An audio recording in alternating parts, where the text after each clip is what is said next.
WrestleMania is the goal for these would-be superstars. But first, they have to get through them.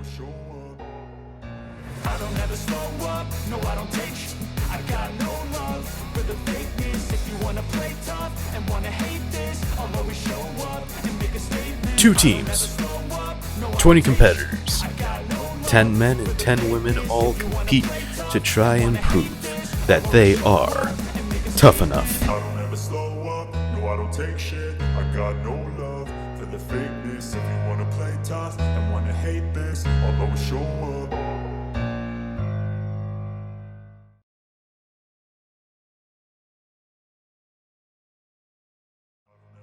Hey guys, welcome back to Day 2K Universe Mode and to a very special Day 2K20. Who knows how many parts this is gonna end up being. Special, where we're gonna officially wrap up 2K20 and just really eat into the time we have available for Day 2K22. Also, this was originally 10 hours of. This was originally one 10-hour long video. Anyway, welcome to WWE Tough Enough, live from Orlando, Florida, in the Performance Center, where 20 hopeful men and women combined hope to be guaranteed a spot in the Season 3 roster. Now, kicking off the special, we meet Team Green for the first time, starting with the men's portion. Xander Ford, who considers himself a prodigy in the wrestling ring, has come to prove exactly that, looking to show off exactly what sets him apart from the rest, and that power and agility is nothing compared to straight-up technical prowess. Alexander Hammerstone, an absolute powerhouse in the ring with the charisma to boot. Hammerstone has attempted to become part of the WWE roster before, having tried out multiple times in the past, but now hopes that the third time is the charm after having spent time honing his craft on the independent scene. Next we have the French striking dragon Adrien Pierre. Adrien was a cage fighter in his home country, training his strikes to be more efficient and vicious than anything the WWE has seen before. Whether or not he accomplished his task, we'll see. And the final male competitor on Team Green is Hiro Kazutoshi from the land of the rising sun, Japan. Hiro comes to prove that he is tough enough by bringing his ring smarts and strong kicks to the table and utilize them against his opponents in the most efficient way possible. Wait, aren't there supposed to be 5 male competitors? Jesus. Well, there's one more competitor by the name of Bartholomew. Sorry. I'm getting word that he would prefer to go by the name of Blueberry. Are we sure this guy is actually supposed to be here? We've already seen him in WWE, like multiple times. Alright, well, with that guy out of the way, next, the female competitors of Team Green. We start with Laura Lisa, who claims to be twice as good as anybody else, not only on Tough Enough, but the WWE, as well as the world as a whole. Second, opposing Laura Lisa's glitz and glamour, we have the pint-sized fury Diane. Diane lacks the riches, the style, and the size that her other competitors bring, but makes up for it with speed, agility, and resilience. Growing up, Diane and her late father enjoyed watching wrestling together, and now she hopes to be able to win it all in honor of him. But hopefully her short temper doesn't get in the way. Next, perhaps the biggest competitor in this year's Tough Enough competition, we have Jade Cargill. The least experienced of the group, Jade Cargill started her training in 2019 and now finds herself on Tough Enough, where she hopes her 5'10" stature and 160 pounds of muscle will earn her a spot on the WWE roster. Next, we have Jessica, who considers herself the mistress of pain, which is, let's just say, odd if it wasn't in the context of wrestling. Jessica considers herself a technical magician and hopes to bend, snap, and break her way into the Tough Enough winner's circle, no matter who she has to injure on the way. And finally, we have Positive Sanchez, One of the younger competitors of this competition at 22, Sanchez looks to make her childhood dream come true and wrestle in the WWE, all with a big smile on her face. And now, with Team Green out of the way, we meet Team Purple for the first time, starting with the men's portion. First is Carl Collins. Standing at 6'3", looks can be deceiving. On the outside, he carries himself with a business-like confidence that would have a man eaten alive in the squared circle. But the moment the jet black glasses come off, a whole different side of Carl comes out. The powerhouse who leads the front of Team Purple. Next, Drake Armstrong, a large man who joined Team Purple for one purpose and one only: to become the future of the WWE. While standing at 280 pounds, Drake believes that no person could stop his escalation to the top, especially not a bunch of rookies in some quote bogus competition, as he so eloquently calls it. Next is Connor Leon, the self-proclaimed next best thing. As a former amateur wrestler for the University of Michigan, Connor lives and breathes combat. Connor comes into Tough Enough unafraid to toss whoever and whatever out of his way to make his way to the WWE. Next is Timothy Thatcher, a man whose greatest joy in life is inflicting pain on others. More horrifying still, behind the fierce visage of cracked teeth lies a superstar who knows a million ways to do just that. Prior, Timothy Thatcher has competed all over the globe, torturing and victimizing anyone he pleases to. Lastly is Hubert, also known as Strawberry. Next, the female competitors of Team Purple. First is Chris Statlander. Trained by Kurt Hawkins, she is a human being with an alien amount of potential. Whether she's on the ground or taking to the skies, she never ceases to keep her opponents guessing with the element of unpredictability on her side. But how will that serve her on Team Purple? Next is Belle Sutton, the half-sister of the gold-blooded killer Hercules Sutton. As though Hercules is gold, Belle would be iron. Standing at 6'2", Belle seeks to overpower all competition and stand by her brother's side, bringing destruction to all of WWE. Third is Amanda Stone. While lacking the strength and power of Belle, she makes up for it with reach. Standing at 5'8", most of which is taken up by her legs, she's capable of reaching her opponents when she is out of range for them, giving her a major advantage in the squared circle. And, as a bonus, she has beauty. Fourth is Ivelisse, a former Tough Enough competitor in her own right.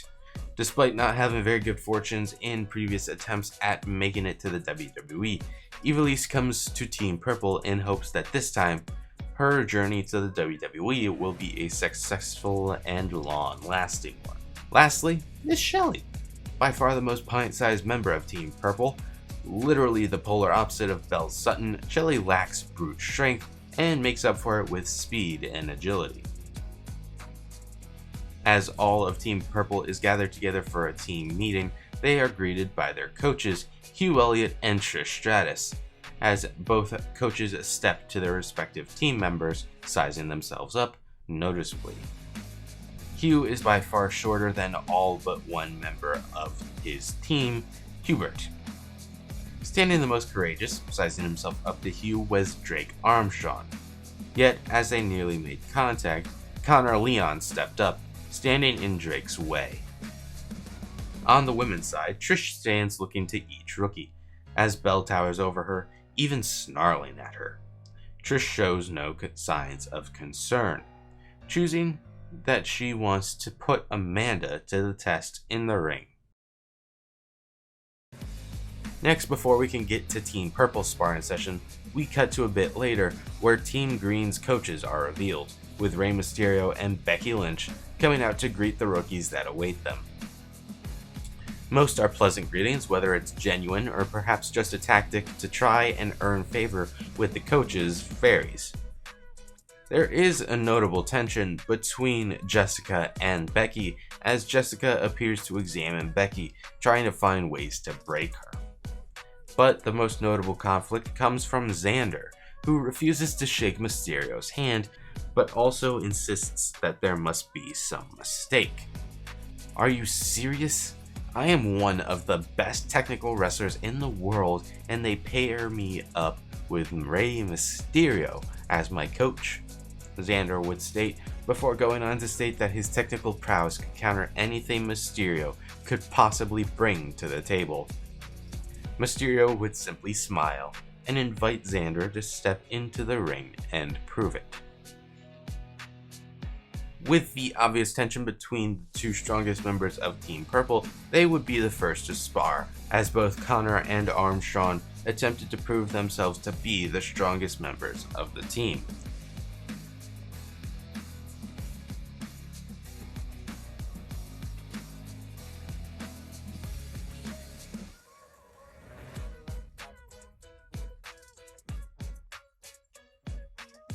And the one thing we learned from this match is that Connor had a much more technically sound style to his power, whilst Drake had a much more brutal, no-nonsense style.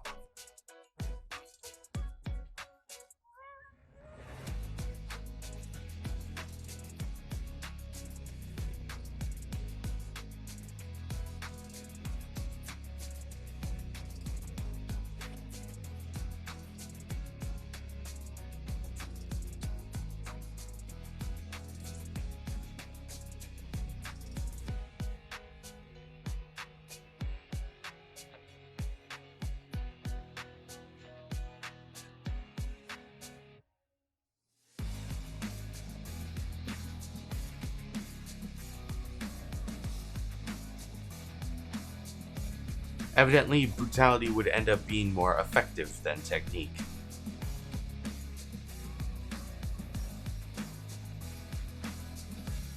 Despite some resistance from Connor, Drake has proved to be superior in this instance, with his brutality shining through and eviscerating Connor's cardiovascular health to give Drake the victory. But this is just day one, and both men are still in the competition, so what is there to learn from this encounter?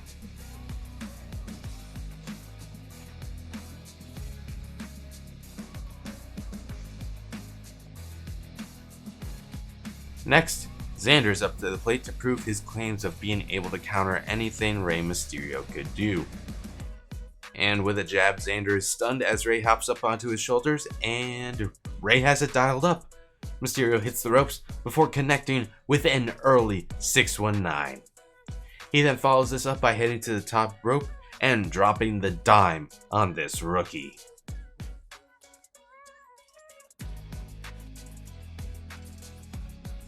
What an embarrassing performance from Xander, as the supposed protege immediately fell into Rey Mysterio's trap. And what an impressive display from Mysterio, with him having established control over his potentially unruly students with such a decisive victory. Mysterio would address the male competitors of Team Green and tell them not to make the same mistakes that Xander just did. Never underestimate your opponent for their size or their wrestling style, because it takes just one mistake in this ring to cost them. Up next, Trish looks to get a feel for what her rookies are capable of, starting with Amanda, who appears to want to get ahead of Trish's experience and skill by firing the first shot.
While Amanda would get to show off her scrappy style a bit, Ultimately, there's only so much you can possibly do when you're facing off against somebody as legendary as Trish Stratus.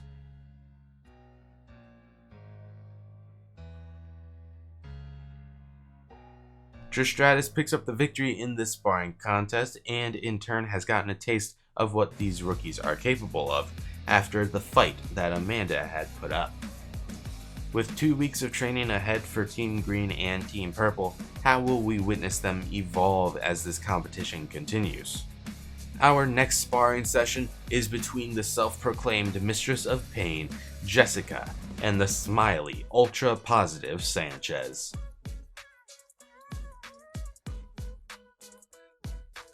Sanchez would show off her energy as she controlled the match initially, leaving Jessica on her heels with constant offense.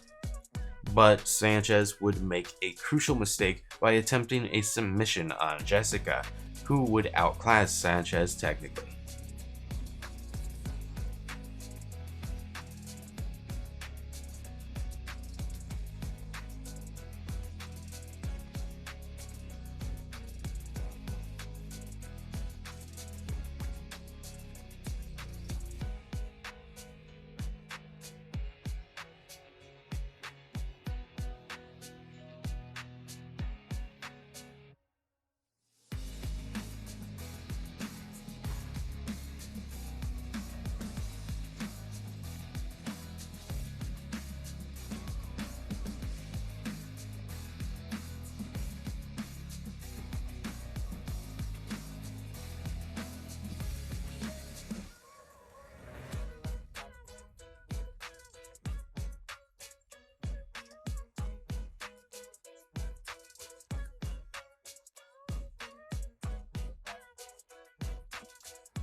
Despite Sanchez putting up a valiant fight, this match would come to its conclusion at the hands of a move Jessica referred to as Ode to Misery.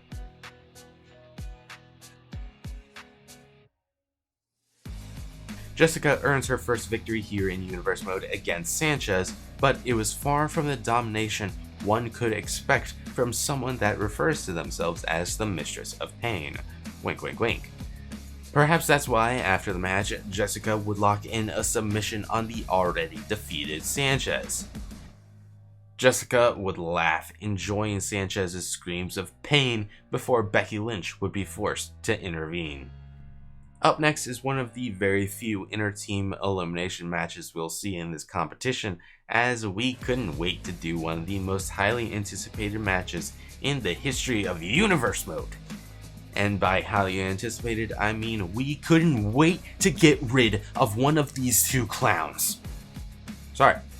Bartholomew, aka Blueberry, takes on his brother, Hubert, aka Strawberry. Which berry survives? Looks like we're ready to kick this thing off. And we're here in Orlando, a breeding ground for many of the WWE's top superstars, thanks to the Performance Center. Breeding ground for great commentators, too, and there's Saxton. I don't know how you got ready. Stomping, ouch. Now watch this, Northern Lights. Clothesline, what impact. He's dictating the pace of this match now, guys. It is all going his way right about now. Measured up and Boom, drop. Narrowly avoiding trouble. yeah, that could have been bad. Oh my God.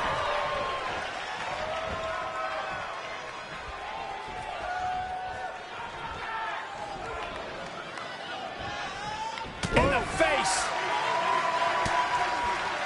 Uh-oh. Ollie up. Just a barrage of stomps. Looking to catch him off guard. very curious move to go for a pinfall at this point. Yeah, he's not done yet.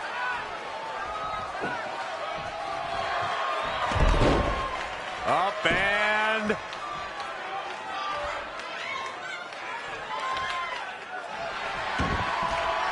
he breaks out. He's not done just yet, Michael.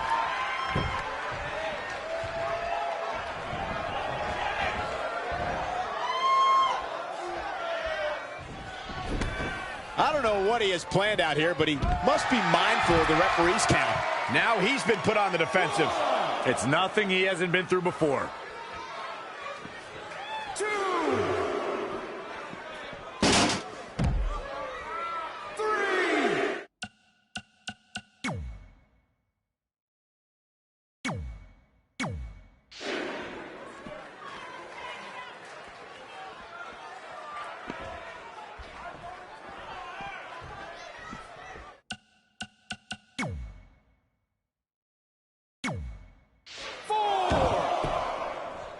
Uh-oh, flashback!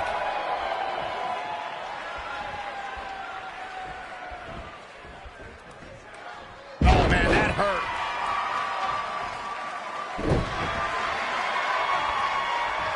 He's in big trouble.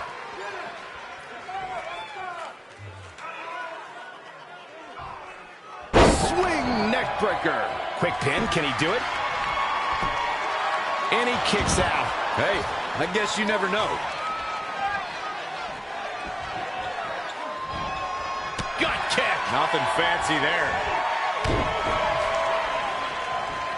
Beautiful side Russian leg sweep. Straight punch, nothing fancy. Boom, right over here, the enziguri.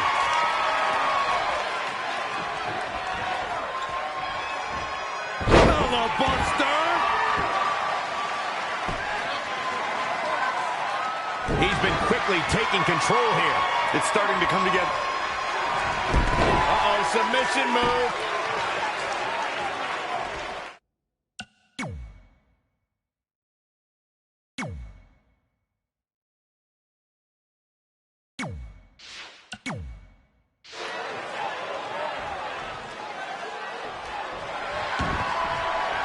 Wow, he got out of it. Yeah, I'm not so sure he had it fully locked in.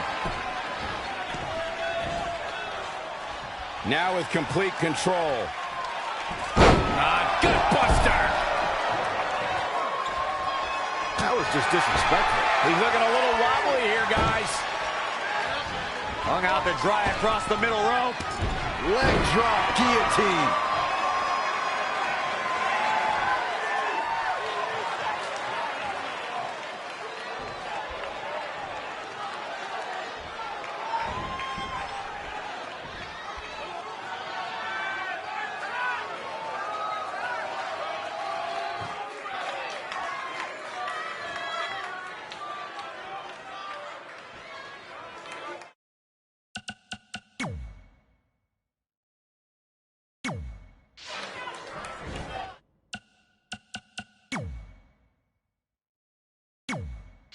Oof, dropped right on their face.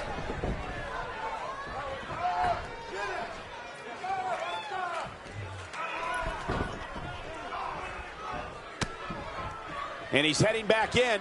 Had it scouted. Looking stunned. Looking rocked.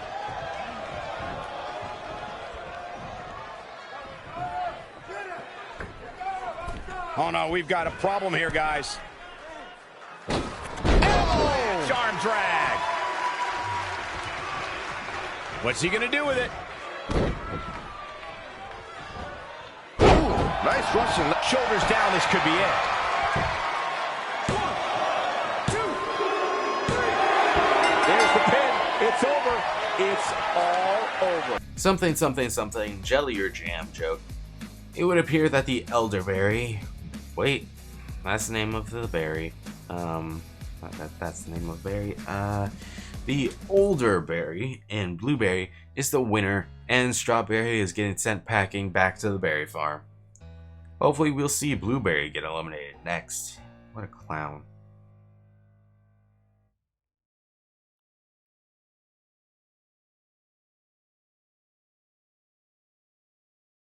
Team Green can be seen training all over the Performance Center. Hammerstone and Jade are lifting weights, Adrian and Hero are helping each other work on their strikes despite the fact that they are competitors, Diane is using the heavy bag while Sanchez holds it, Jessica is running on the treadmill, her eyes locked on Becky Lynch who stands nearby surveying everything. The only people not training are Xander, who is sitting on a bench nearby seemingly thinking about his loss to Mysterio. Laura Lisa, who was just staring at herself in a compact mirror, and the winner of last week's elimination match, Blueberry, who appeared to just be staring at himself in the mirror and trying to slow dance with his reflection? Rey Mysterio, accompanied by his son Dominic, enters the Performance Center holding a piece of paper. He gets everyone of Team Green to gather around before he reveals that this week, Team Green will have the elimination match, and he has decided that Hammerstone and Blueberry will be the ones to compete in it. Hero pipes up and asks Mysterio for a friendly match between himself and Adrian before they potentially have to meet each other later in an elimination match. Mysterio would grant this request before dispersing the group. Laura Lisa would look over at Diane before laughing at Diane's worn out clothing, and more specifically, her stitched up glove, before getting brave and asking her why she would wear something so ugly. Diane would respond by saying that it was her father's glove and she's wearing it so that he would be with her every step of her journey in the WWE. Laura Lisa would laugh. This would not go over well with Diane, who would lose it and lunge at Laura Lisa before they would get separated. And now Team Purple can be seen training on the opposite side of the Performance Center from Team Green. Belle and Connor are off in corner deadlifting, Amanda and Evilise are sparring one another, Chris is doing what may have seemed to be some form of parkour through the training area, while Shelly is making an effort to follow behind, to no success. Meanwhile, Carl and Timothy are working on techniques together, whilst Drake is off in a lounge chair kicking back, not even really acknowledging that his match seems to have happened. Yeah, I won, so what? Are you really surprised? It's just another day for me. Everything is as it should be, Drake would state, all while Coach Stratus and Elliot supervise. Elliot personally approaches Carl and Timothy, offering a challenge to Carl where he can put what he worked with Thatcher on in a real-world situation, a real match, to which he accepts. A while later, while following behind Chris, Shelly would stumble, unintentionally interrupting the sparring session between Amanda and Evilise. This would irritate Evilise, who immediately stepped up to Shelly, forcing everyone nearby to stand in between and pull the two apart before any conflict escalated. And now we head back over to Team Green for a sparring match between two of the best strikers on the team, Adrian and Hiro. Hiro, our only Japanese competitor in this competition, has trained for years to hone not only his strikes but also his grappling to make him a solid all-around competitor. Adrian, our only French competitor, has trained very similarly to Hiro, giving these two nearly identical skill sets.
Ultimately, this brutal match between strikers would conclude after a vicious knee from Adrian would leave Hiro unconscious.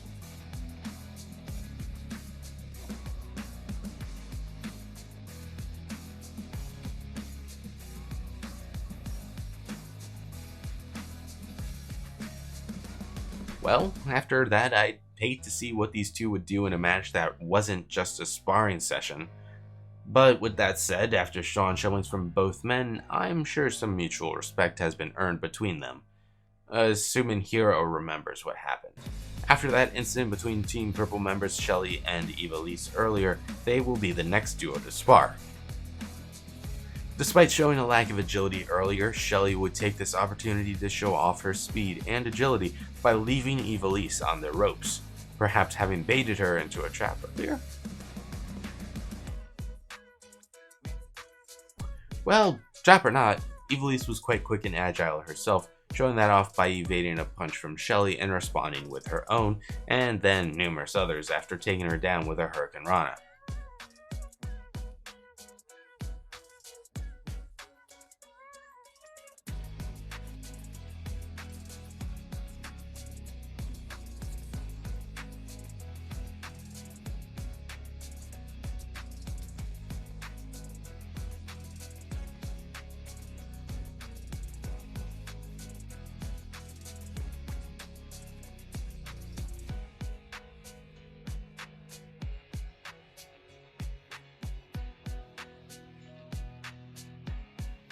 Shelly would fight back against Ivelisse's onslaught and would do so effectively with some help from her smooth moves and jazz hands.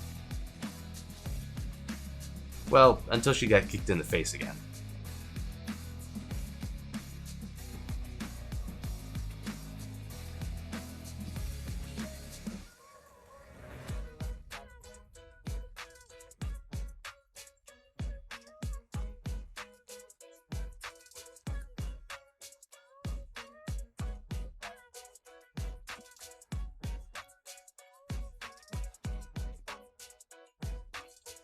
Ivelisse would connect with a sunset flip powerbomb, and that would be a wrap on this contest.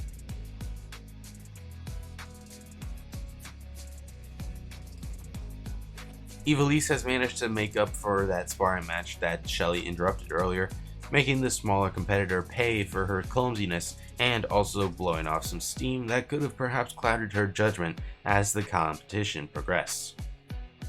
And speaking of clouded judgment, we're on to our next Team Green sparring match, where Laura Lisa will collide with Diane after Laura's comments regarding Diane's glove. What Diane didn't seem to take into account is that Laura Lisa had to earn her way here, and she would start off by showing Diane exactly how she got here, showing off deceptive strength and forcing Diane to go along with whatever Laura Lisa had planned.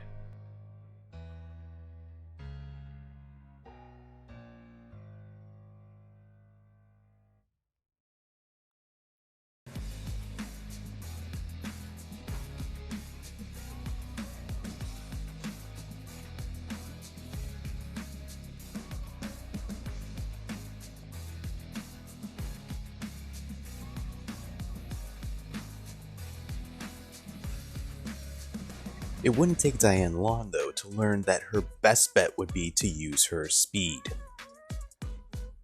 But remember what I said earlier about clouded judgment, because that would come into play as Diane, despite knowing her best hopes of winning, her instincts and desire would tell her to just inflict as much pain and brutality on Laura Lisa as possible. This would allow Laura Lisa to come back and hit what was honestly probably one of the worst looking stunners I've ever seen, but that doesn't mean it wasn't effective.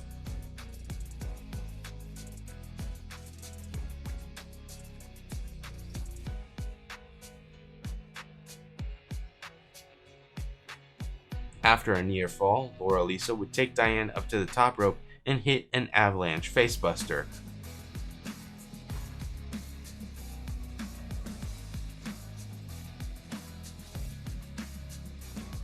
Before then following it up immediately with a Widow's Peak.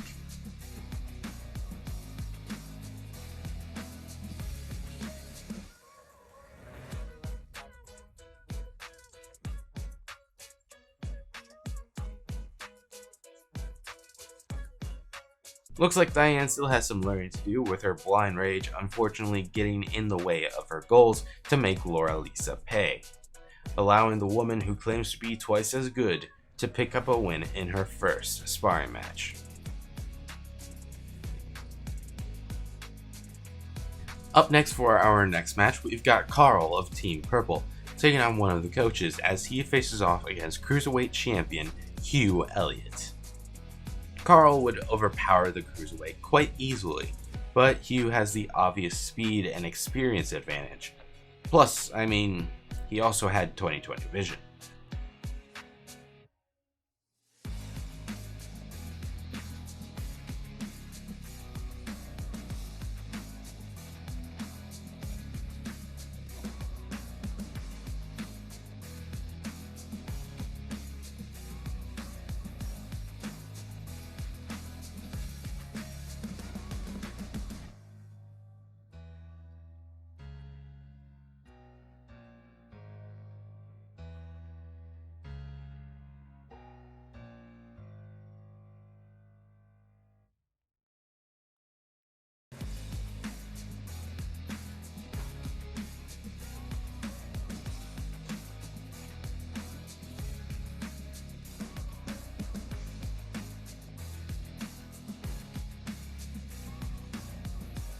Carl would manage to escape Hugh Elliott's attempt at a submission and would hoist his coach high up in the air into a military press.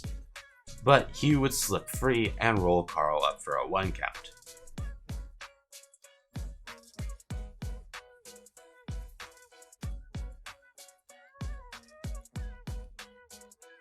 Hugh would take advantage and connect with a Kapu kick.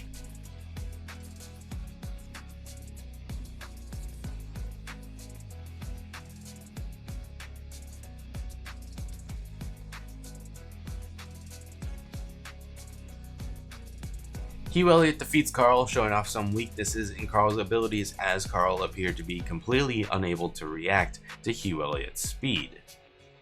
Whether or not Carl can learn from this sparring session or not, though, remains to be seen, as we still have 12 more days before the finale to Tough Enough, assuming he can last that long. And now it's time for our next elimination match, as Bartholomew, or rather Blueberry, is once again up to the plate as he takes on fellow Team Green member Hammerstone. For the love of all that is good in this world, come on Hammerstone, win! All-out brawl. This match is not an impressive display of holds. This is a war where two men are going to attempt to tear each other limb from limb and pulverize one another beyond recognition. And we have a front row seat. And we're here in Orlando, a breeding ground for many of the WWE's top superstars, thanks to the Performance Center. Breeding ground for great commentators, too. And there's Saxton. I don't know how you got bred. He's got some more fight in him, guys.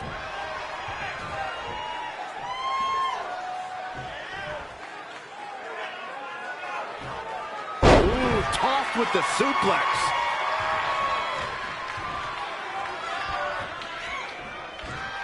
Drop kick hits the mark.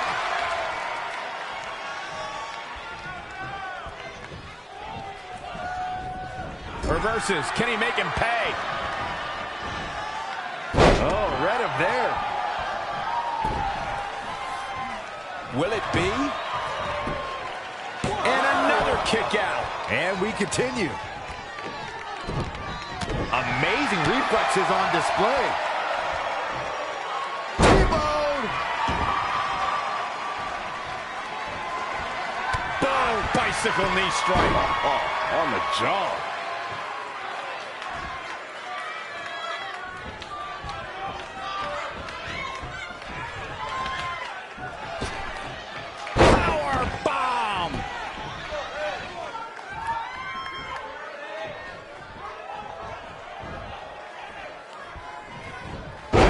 This could do it. And a kick out. Not even close on that one. Gonna take more than that. Schoolboy from behind rolls through. Dirty deeds! He's going for the pin. Very curious move to go for a pinfall at this point. Still seems a little early. Drop kick.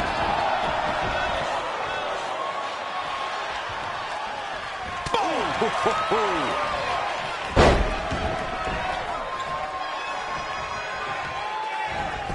Schoolboy. Wait, no. Into a powerbomb. Big forearm smash. Boom. Bicycle knee strike. Oh, on the jaw. Oh, what a counter. All the way up and around the world. Crucifix head scissors. Looking for the quick pin. Plenty of fight left. Yeah, he's not done yet. How impressive was that reversal? Oh, right to the skull. He's looking a little off balance. If he can hold the line here, he'll be in a good position.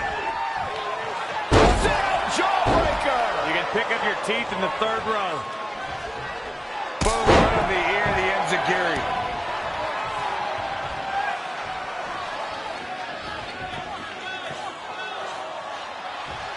Suplex.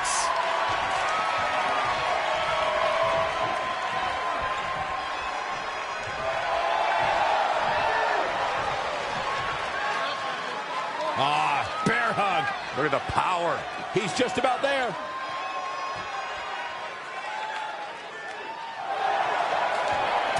He somehow breaks free. Nice, but he clearly has next to nothing left to give here. Hello, Buster.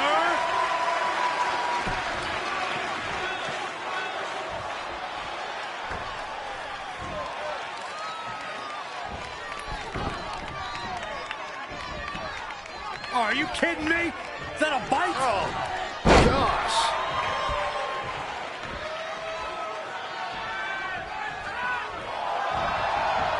Oh, right there.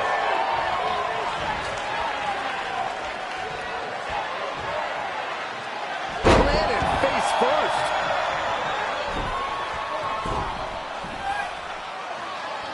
Here's a cover. Could be it. There's the pinfall. And the victory. Yes! Right. Sorry about that. Blueberry is the next contestant eliminated as the powerhouse Hammerstone sends him packing back to the berry farm with his brother Strawberry. I still don't really know how they even got into this competition.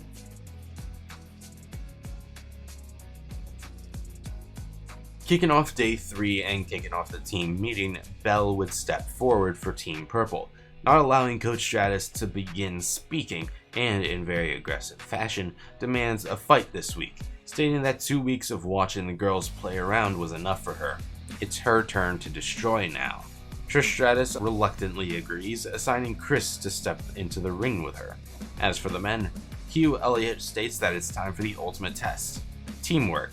Hugh explains that him and Team Green coach Rey Mysterio both agreed that with 4 competitors left on both sides, now would be the perfect time to work with tag teams. He states that at least in some point in one's career, it's going to be very important to have someone watching your back, even if it's a former or even current foe of yours. He says as he glances over to Connor Leon and Drake Armstrong. He would then point to the two and assign them as partners in this week's tag match.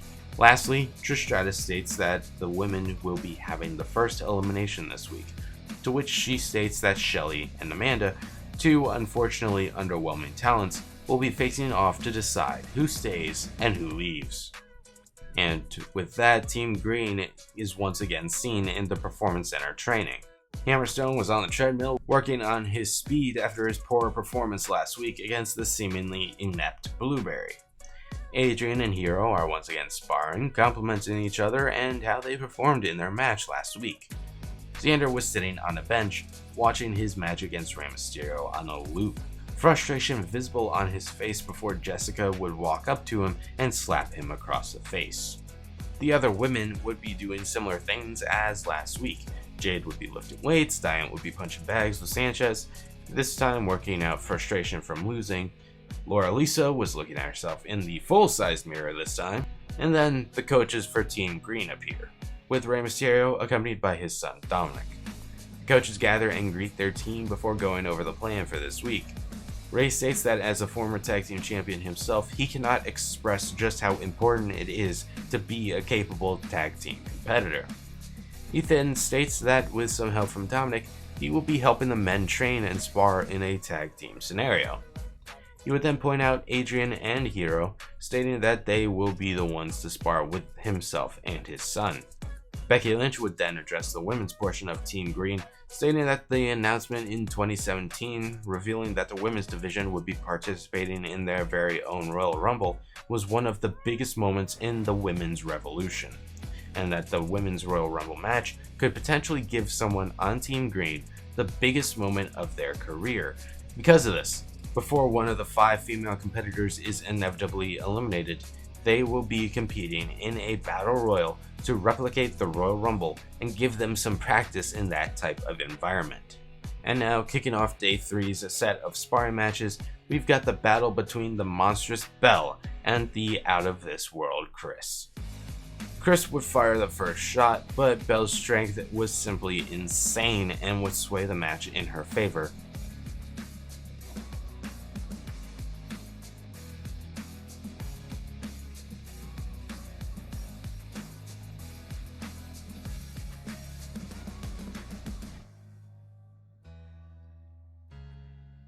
But Statlander wasn't just strong, she was agile as well, and would utilize that to turn the tide more in her favor.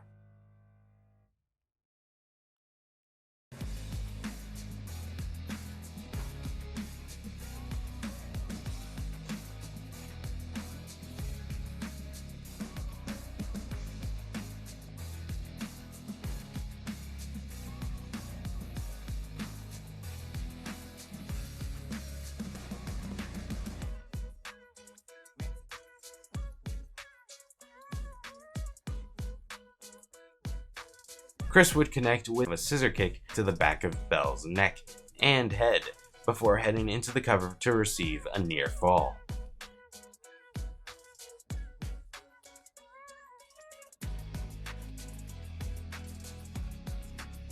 Belle would seemingly say, "Why bother with that?" and would cut out the flash of a scissor kick, straight up booting Chris in the face before covering her opponent.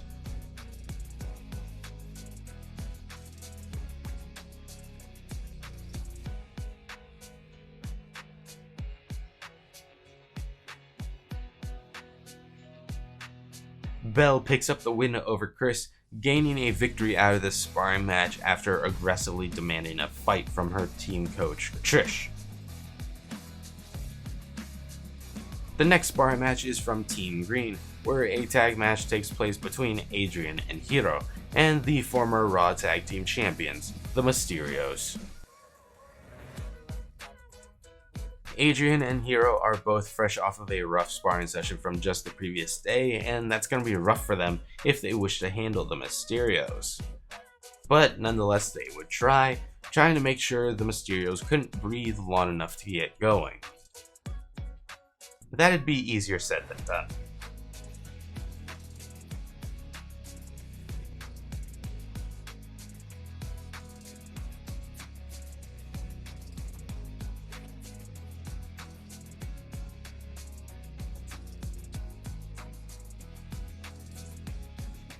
Dominic Mysterio, while young and quick, would be closer to the skill level of Adrian and Hero, giving them their window of opportunity to take over.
Ray would get the hot tag to Dominic, but Adrian seemed to want exactly that, as he would be ready.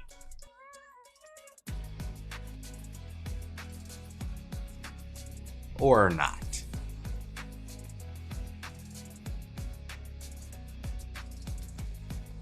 Dominic would connect with the Three Amigos, but instead of going for a frog splash follow-up, he would instead attempt a dropkick to the back of the head that would be evaded.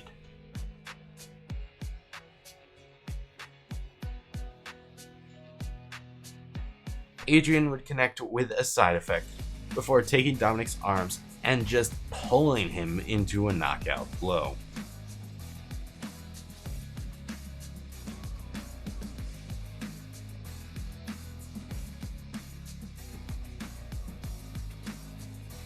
Adrian and Hero have managed to overcome the former champions, and in particularly vicious fashion. Can't help but wonder if Ray is going to have anything to say about that knee to his son's jaw, but maybe Ray sees it as just a necessary move from Adrian to earn a victory. Now we're following up one tag team match with another as the unlikely team of Drake and Connor take on Thatcher and Carl. This is an interesting match to put it lightly, with Drake and Connor at this point having been strictly enemies, as Hugh had pointed out. Plus, Drake had an ego the size of Mars, but perhaps enemies can make better allies in this scenario. Also, Carl, who had the power advantage over Hugh Elliott in their match, now runs into his metaphorical kryptonite as he faces two opponents that are arguably stronger than him. And lest we forget, Thatcher, whose technical style might have a bit of trouble against Drake and Connor unless he can wear down their joints. Thatcher and Carl's best strategy here may be to allow Carl to not only take the brunt of the other team's offense, but to do the work on wearing down their opponent enough for Thatcher to slip in and widen the cracks in their armor. And in regards to Drake and Connor's best strategy, well, they really just need to put their differences aside and utilize their combined strength.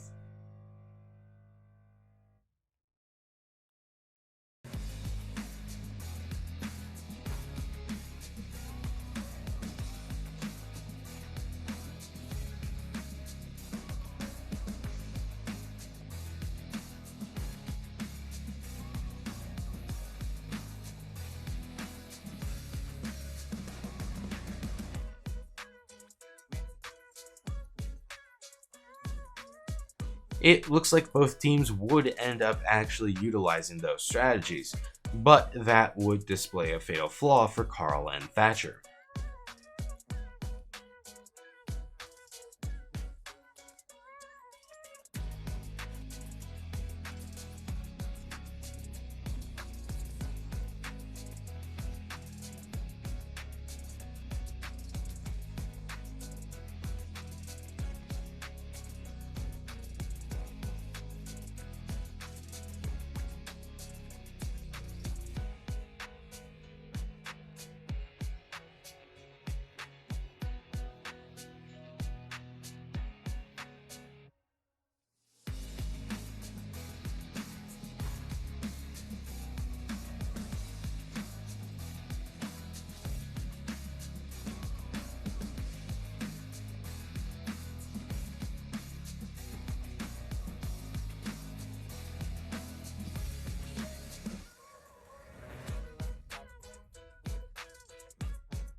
Carl's stamina wouldn't be able to compare.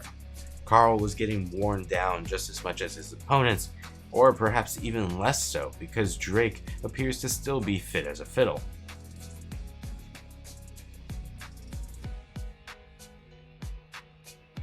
Drake and Connor would ultimately prevail, thanks to Drake, who would strike with a heart punch to Carl before following it up with a scorched earth.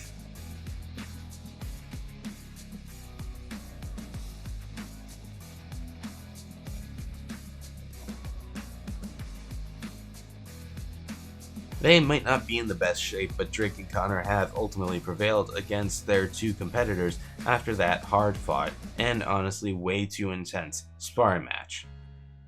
Once again, what happens when these guys end up competing in an elimination match where their whole WWE career could be on the line?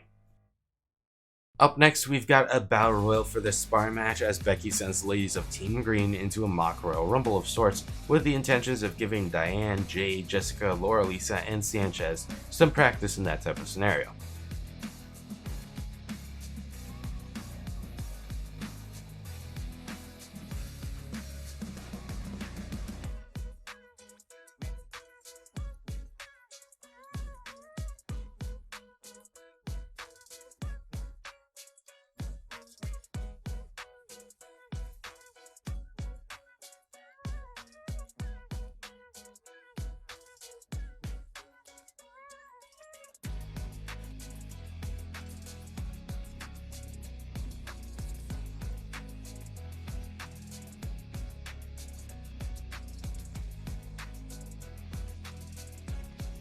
Diane, being the smallest competitor, would ultimately end up being the first one eliminated.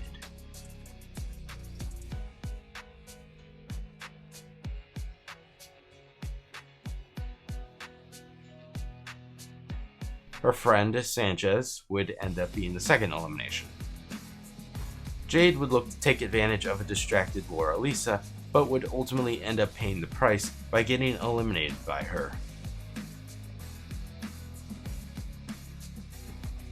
Jessica would nearly get eliminated, but would hold on, only for Laura Lisa to start laying into her.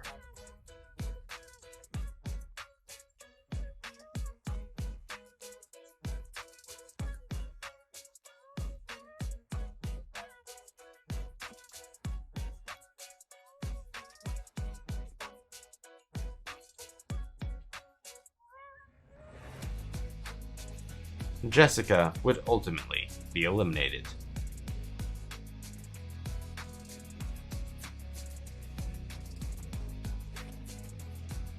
In this hypothetical scenario, Laura Lisa has won the Royal Rumble. Of course, it's not actually the Rumble, and Laura Lisa's not headlining WrestleMania yet. It is still more than plausible for Laura Lisa to do so. All she has to do is prove that she is tough enough. Up next, we have our Eliminator match tonight, this time for Team Purple, as Shelly takes on her fellow Purple pal, Amanda. Which of these two is going to survive and move on in the competition? Position to fight dirty. The time for talk is over. We'll find out who the best is in the ring right now. I am so excited this moment is finally here. Good to be in Orlando, an adopted home of sorts for WWE. Yeah, there's lots of fun parks here, too. Saxton goes to those discount theme parks, just like he's a discount broadcaster. Hey, don't knock it till you try it, Corey. Not many people go to it, but that means there's no lines. Hey, want to go with me, Michael? No, Byron. No chance. Ever. Oh, what a clothesline. Forcefully delivered. Connected on that. Wow, she turned that one around.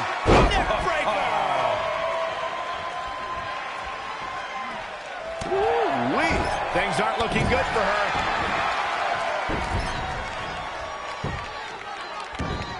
Oh, look at this ruthlessness in the bottom turnbuckle. Oh, trampling the opposition. What's going to happen now?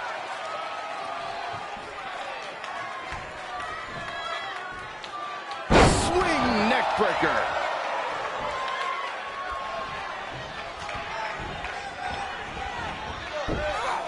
Snap suplex, very effective. Whoa, bop and bang. Gotta wonder how this is gonna end, Byron. It's not gonna be good. It'll destroy your face. Pow, what a shot. In control here with a swinging neckbreaker. Textbook. Quick pin attempt here. Not sure what made her think now is a good time for a pin attempt. That's how you take an opponent down. Things taking a turn for her now. Yeah, but too soon to be worried. Snapmare.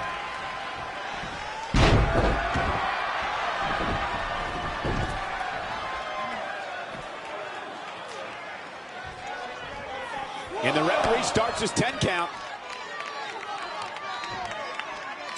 Oh, and she turns it around. Nice clothesline.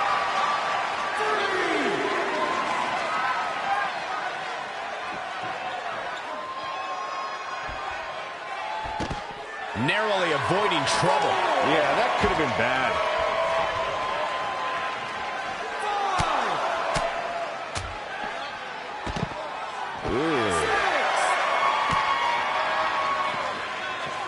Face crush.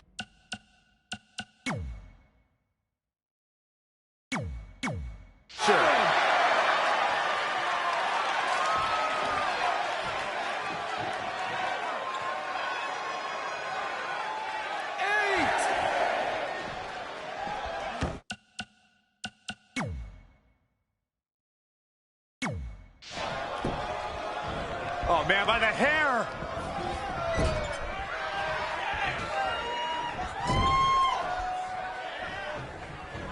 All the way crashing down. Reversal. What a counter. She's lost some of that energy she had earlier. She needs to turn the tide here. Wasn't expecting that. Boom, right on the ear, the enziguri. Gut kick. Nothing fancy there. Hurricanrana.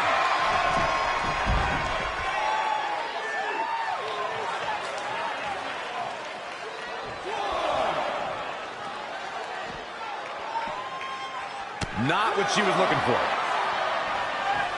Back in from the floor.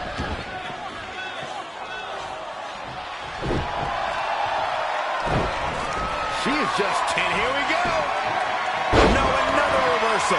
Neither one of them are willing to give an inch here. Elbow right to the back of the neck. What a flip.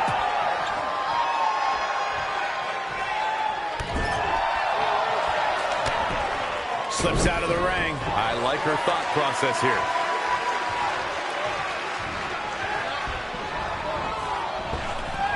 Oh, it didn't go as planned there.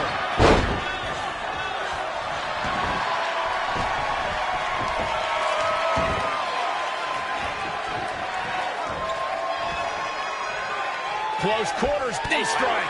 She's losing some steam now. She may have underestimated the opposition she'd face tonight. Specifically targeting the leg.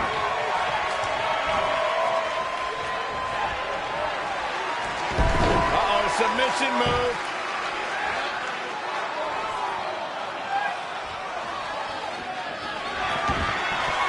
Amazingly, she works her way free.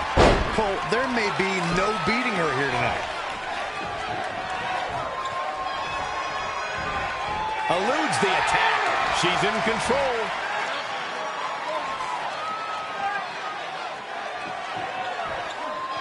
Swinging neckbreaker connects.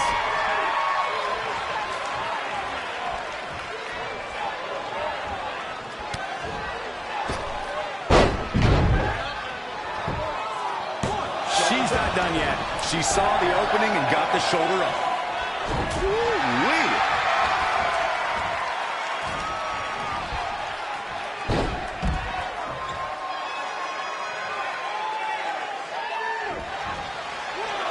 She's got to remember to get back in the ring before the referee's 10 count. There's the heel kick. Ooh.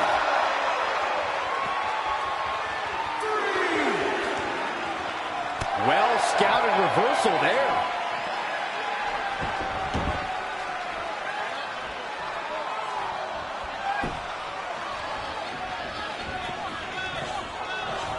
This is not where you want to be. Side Russian leg sweep. Oh, perfect form.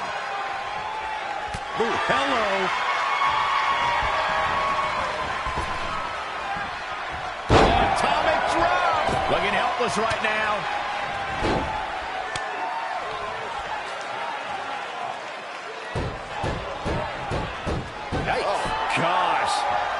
just not right. Literally anything but this. Here's a cover. Could be it. 1, 2, 3. It's over. No, it's not. She just will not go away.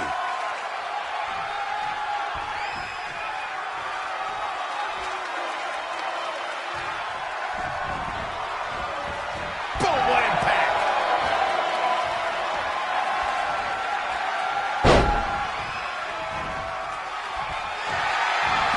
Uh-oh, submission move.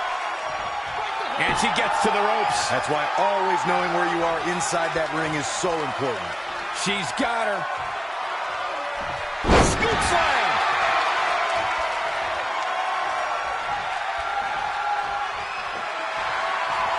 Oh, elbow to the knee. That'll hyperextend your leg.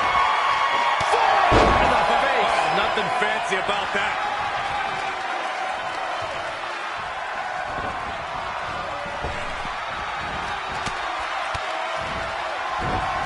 Harsh impact. She's got the shoulders down. 1, 2, 3.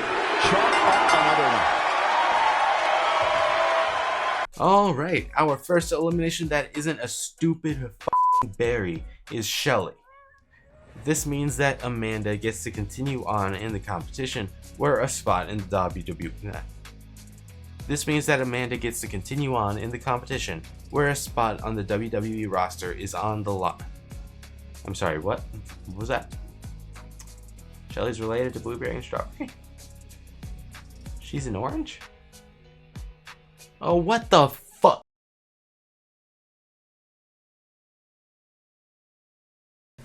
As Team Green gathers in the Performance Center, it wouldn't take long before a commotion could be heard.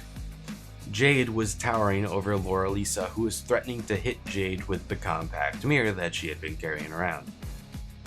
Jade was furious about Laura Lisa eliminating her from this battle royal, furious about her trying to say she's twice as good as her, and because of this, Jade is challenging Laura Lisa, stating that she is going to prove herself to be that bitch. Once the situation was diffused, thanks to Jade and Laura Lisa being removed from the gym, Becky Lynch and Rey Mysterio would address what remained of their team. Rey would state that he received a note from Xander and that he is granting him his request to spar with Hero. Xander would open his mouth, confused and having not issued any sort of challenge, before his mouth would get covered by Jessica. They would then move right along, with Becky Lynch stating that Jade will get her sparring match against Laura Lisa, and on top of that, we will be bidding farewell to one of two ladies that have unfortunately been having a bit of a rough time on Tough Enough. Becky would then point out Sanchez and Diane, stating that they're in the elimination match tonight. The two friends would exchange glances. Sanchez would flash a smile and raise two thumbs up, just glad that one of them would be able to continue. Diane wouldn't exchange the same pleasantries, instead looking down at her father's stitched up glove. When Team Purple gathers in the Performance Center, Trish Stratus starts by stating that it's the women's turn for a tag team match, testing the ability to find a common goal with a friend or foe. This makes Belle snarl, visibly wanting to turn around and exit the building. Trish would pair up Amanda and Chris together, leaving Belle and Ivelisse to team together. Hugh would look to the four men and highlight two men who competed against each other in the tag team match he wants to see go at it in singles competition. Connor and Timothy, both of who look to each other without saying a word, and look to Hugh until the meeting is broken off. Well, after that tense situation during Team Green's meeting, the first spar would be between Laura Lisa and Jade, where Laura Lisa would fire the first shot and would get to show off her deceptive strength. Not that she was stronger than Jade, of course, because Jade still had that size advantage.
Jade would attempt to go for Jaded, but would get clocked with a back elbow from Laura Lisa, who would retaliate with a facebuster.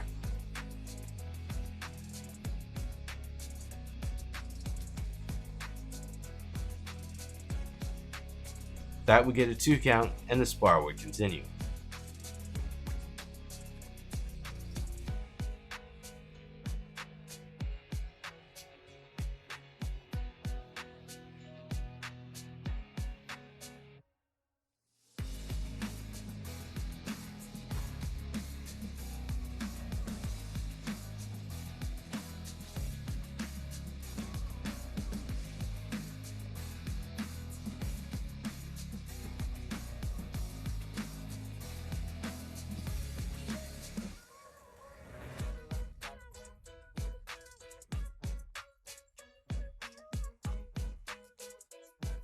Both of these ladies are clearly feeling the fatigue as they would hit big moves, but would be incredibly slow to take advantage of them.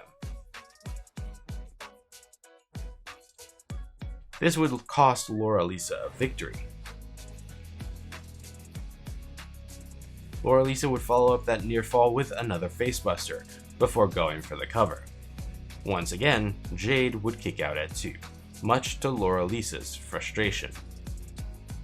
Laura would connect with another stunner, but exhaustion would hit her like a truck, causing her to be slow to get to the cover. Jade would once again get the shoulder up before 2. Jade would respond to a forearm to the jaw with a bicycle boot to the nose of Laura Lisa. This would be enough to bring this sparring match to a close.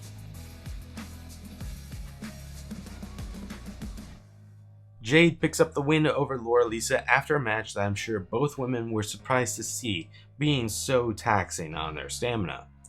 This perhaps shows them both that they need to work on their endurance, but with that aside, they still have plenty of time to work on this, assuming they are not up next on the chopping block.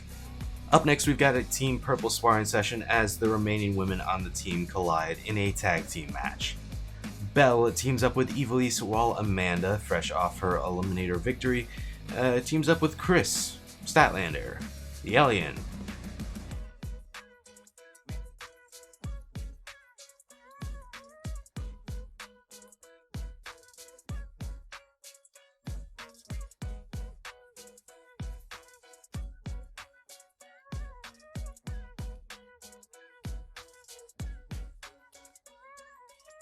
While Amanda would get the first move, Belle wouldn't take long to start utilizing her strength advantage over Amanda, giving them an even contest.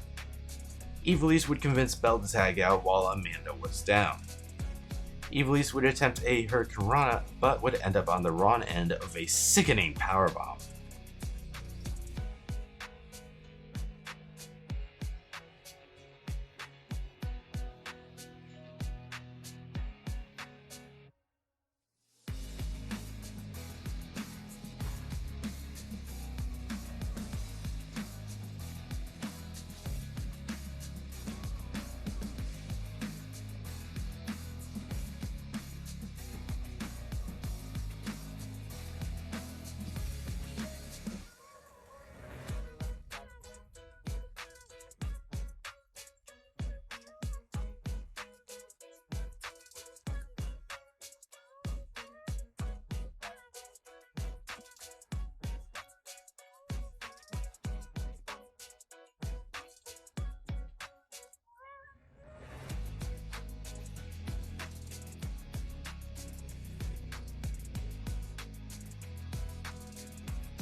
Chris would end up dropping Ivelisse practically from the heavens with an electric chair facebuster.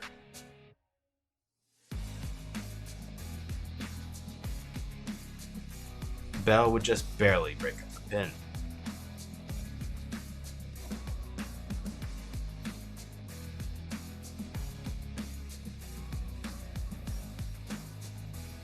Chris would connect with big Bane Theory, staying on top for the pin. Belle would once again be able to break up the pin, but would get caught by Amanda.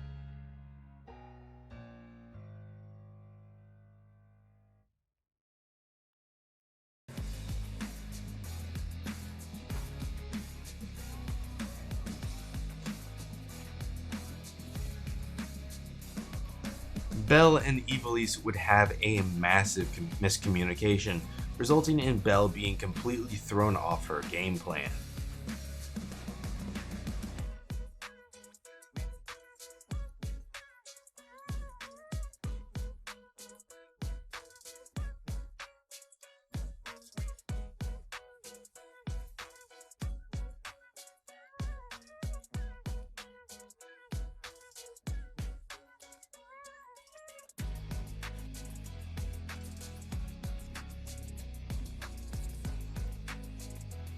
Amanda would ultimately get tagged in and would drop Belle with a vicious axe kick.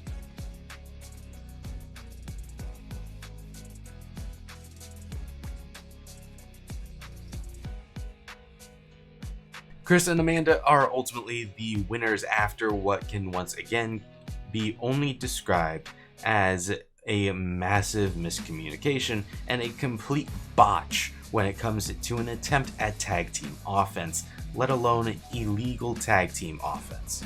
Surely, Belle is going to have some anger towards Ivelisse that will need to be handled quickly before the entirety of Team Purple gets punished. Day 4's next spar takes place on the Team Green side between Hero and Xander. Thus far in the competition, Xander has not exactly had the best of luck, having talked a big game coming in. He has yet to pick up a single victory.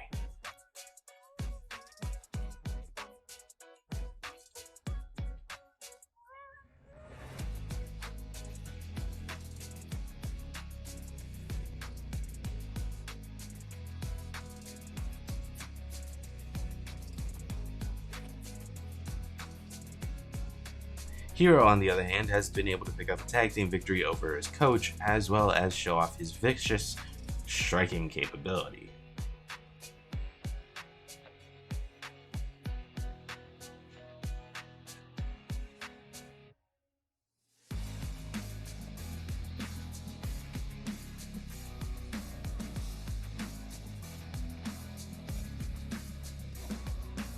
Unfortunately for Xander, this match would ultimately end up just being another loss on his record in this competition.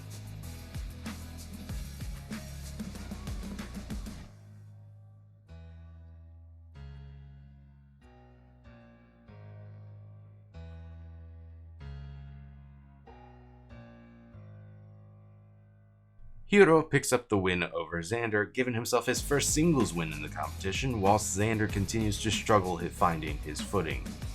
After the match, Xander will be confronted by Jessica, who berates him for losing and then instructs him to go attack Hero, who is celebrating. This wouldn't work out, as Rey and Dominic Mysterio would prevent it.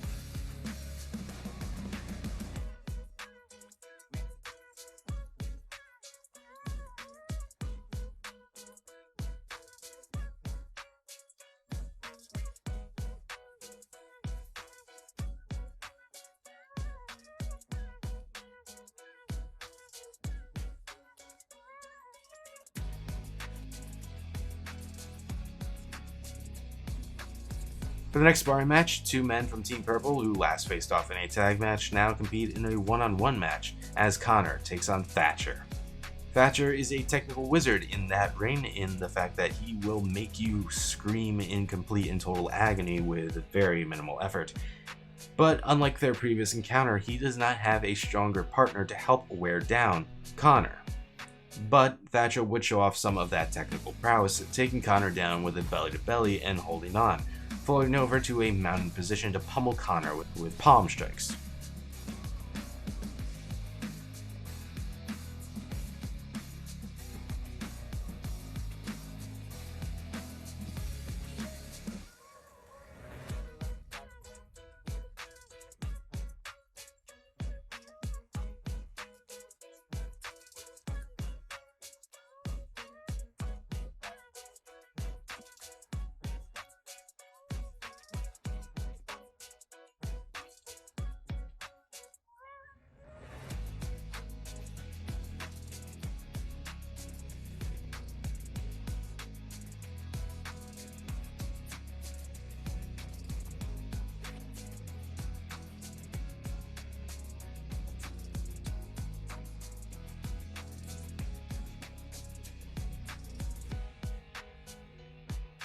After taking a quick detour outside where Thatcher would be able to bait Connor into a trap, Thatcher would ultimately pick up a submission victory after locking in an armbar.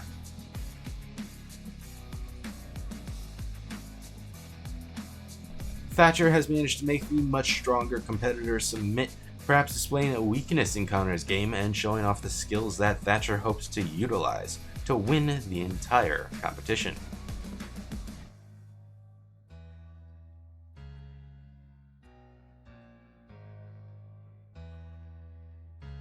And now, ending off day 4, we've got a Team Green elimination match as the Pint-Sized Fury, Diane, takes on her friend, Sanchez. Which of these two ladies is unfortunately going home?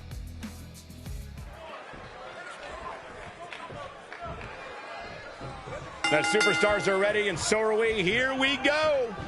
Good to be in Orlando, an adopted home of sorts for WWE. Yeah, there's lots of fun parks here, too. Saxton goes to those discount theme parks, just like he's a discount broadcaster. Hey, don't knock it till you try it, Corey. Not many people go to it, but that means there's no lines.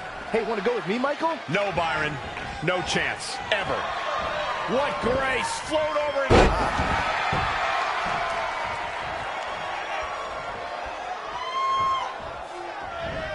Ah, snapmare.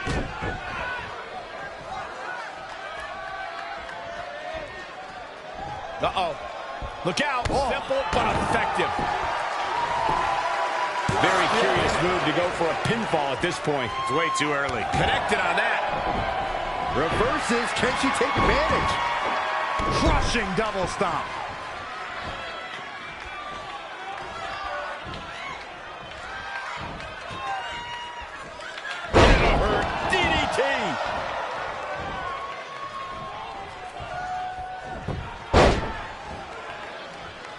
Now taking control. Battling to get the upper hand. She somehow breaks free. But you have to wonder how much damage was done. Michinoku driver. Absolutely planted. Hurricanrana. She's feeling the hurt here. She can withstand the punishment, though. Check this out. Simple but effective.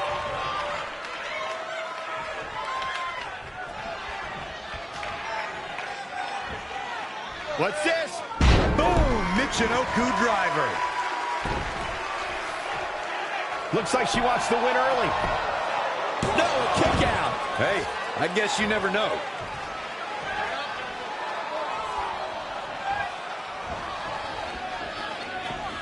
Double underhook applied.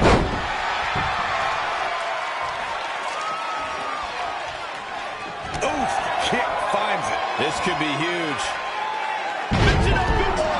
Absolutely planted. Oh, man. Right point of the elbow. Snapmare.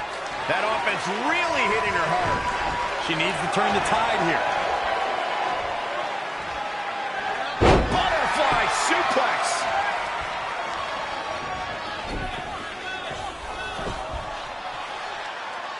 The cover. And frustration has to be mounting as she kicks out again. That's all right, Cole. Here's the headbutt. Boom! Michinoku driver. Forearm to the face. Oh, nothing fancy about that.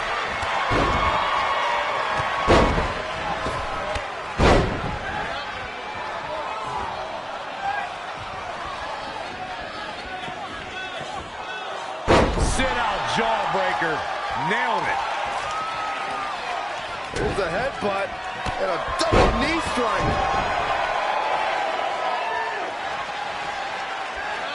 Oh, left right to the liver. It's starting to come together in a big way. Dictating the pace of the match now. Oh, right to the throat. She's taking a beating here. She may have underestimated the opposition she'd face tonight.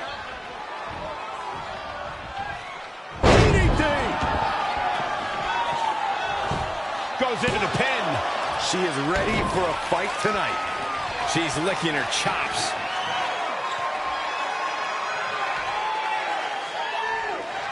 Traps the arm. Back right kick. The pay window. Can she do it here?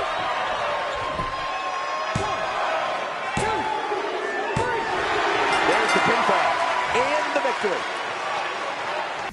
Neither lady held back, and even though Diane struggled immensely against Sanchez, the pint-sized Fury is ultimately the winner in tonight's contest, moving on further in the competition while also being barely visible in the camera shot here.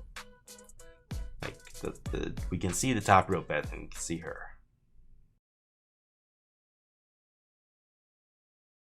Starting off day 5, Team Purple gathers in the Performance Center, with Trish Stratus starting off with the women, looking to Ivelisse and Belle, stating that last week the two of them lost their tag team match, so tonight they're going to face each other and decide who the weak link in that team was. Looking to Amanda, she states that she's proud of her after that beautiful kick from last week that leveled Belle, telling her to keep it up. Hugh would take over, looking at Connor. He tells him that this week he's on the chopping block alongside Carl. Reason being, he's one of the big guns everyone has had high hopes for. But he's not meeting those high hopes, so he either needs that boost of motivation or his time in Tough Enough is running short. Turning to Carl, he tells him that he's been silent for 5 weeks. It's time for him to make some noise or walk out the doors. During this, Drake is smirking ear to ear at the thought of Connor, his #1 threat in this competition, being gone. Finally, he would pull out a sheet of paper, stating that it's a little something from Team Green coach Rey Mysterio. He turns to Timothy, stating that this week he'll be competing up against a member of Team Green, and he wants to see something today.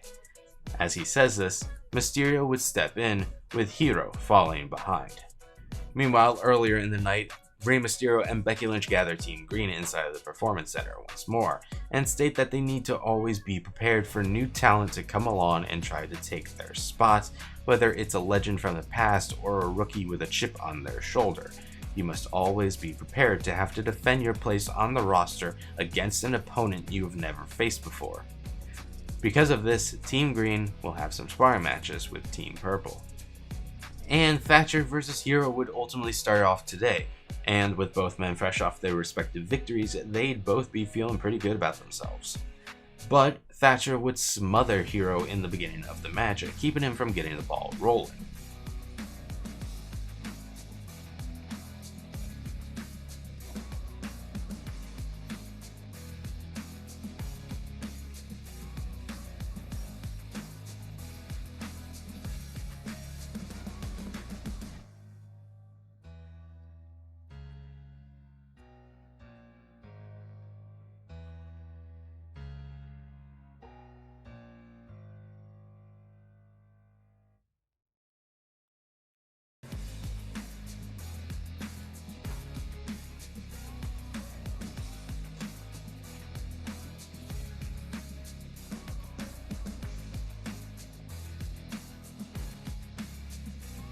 Hero would valiantly fight though, attempting to get some momentum going, but Thatcher wouldn't take it lying down.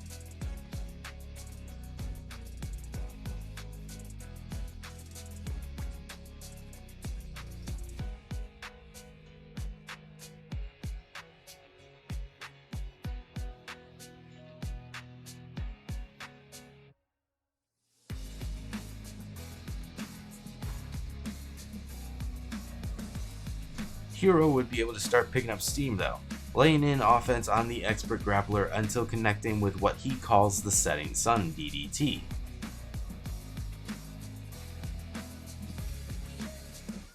But basking in his success would lead to his downfall, as the time Hero spent celebrating would allow Thatcher to recover and kick out.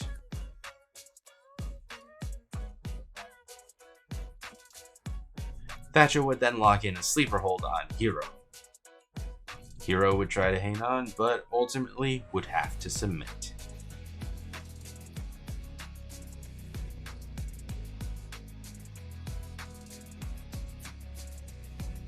Team Purple has picked up a victory over Team Green, perhaps foreshadowing what will happen in the grand finale of the competition. Well, we won't know until then if either of these two men will even make it to the finale. Thatcher seems to have a good shot at this though, given his victory over fellow Team Purple member Connor and now the victory over Team Green's Hero. Well, now Team Green has a chance to make up for the loss as Team Purple's Amanda faces off against Team Green's Laura Lisa. Now, unlike the last match, this would actually have a much faster pace as both of these ladies would scratch and claw for every bit of damage and momentum they could manage.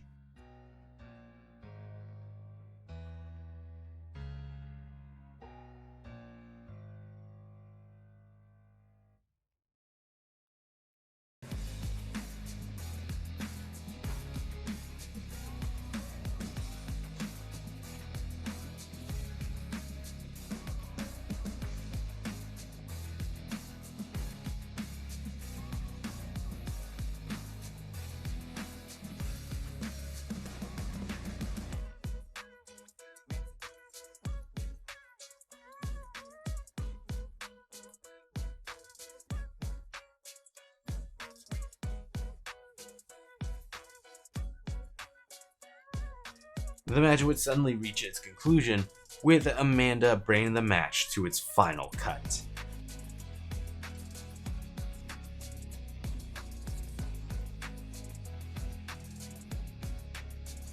Amanda picks up the win for Team Purple, and now it looks like there's no redemption for Team Green, not for a long while anyway. How will these wins for Thatcher and Amanda help them move ahead in the competition? And will they be the ones to head to the finals and guarantee themselves a spot in the WWE draft?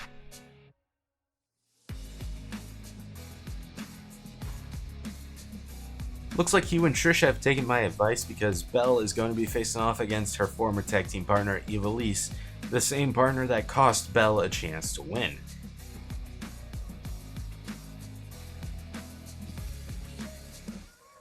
And as you can see from how this match is going, Belle can't stand the fact that Ivelisse cost her a chance at victory.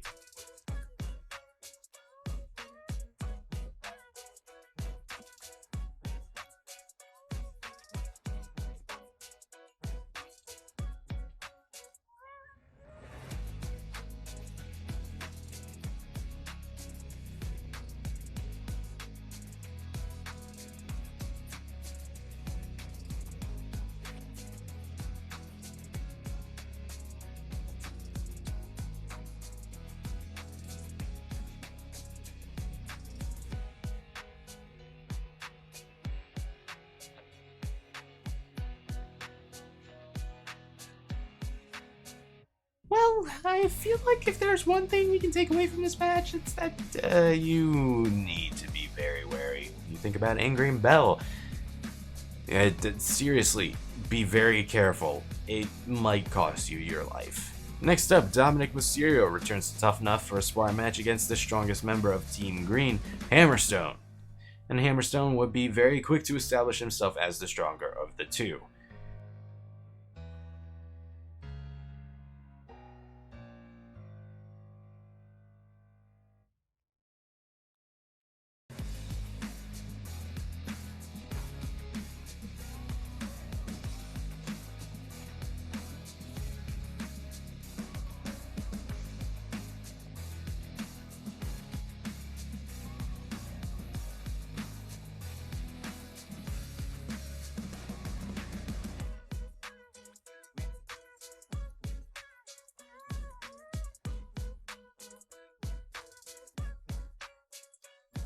This spar would ultimately be a duel between Hammerstone's strength and power, and Dominic's speed and agility.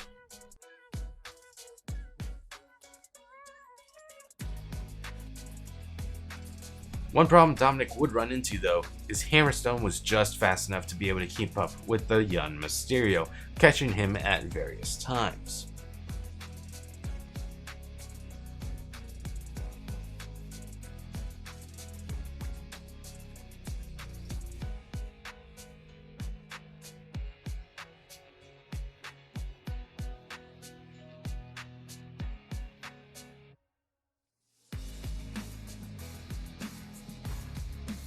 Towards the end of the match, Dominic was in some rough shape, while Hammerstone would end up seemingly being fresh as a daisy, even taking some time to flex and pose for the crowd.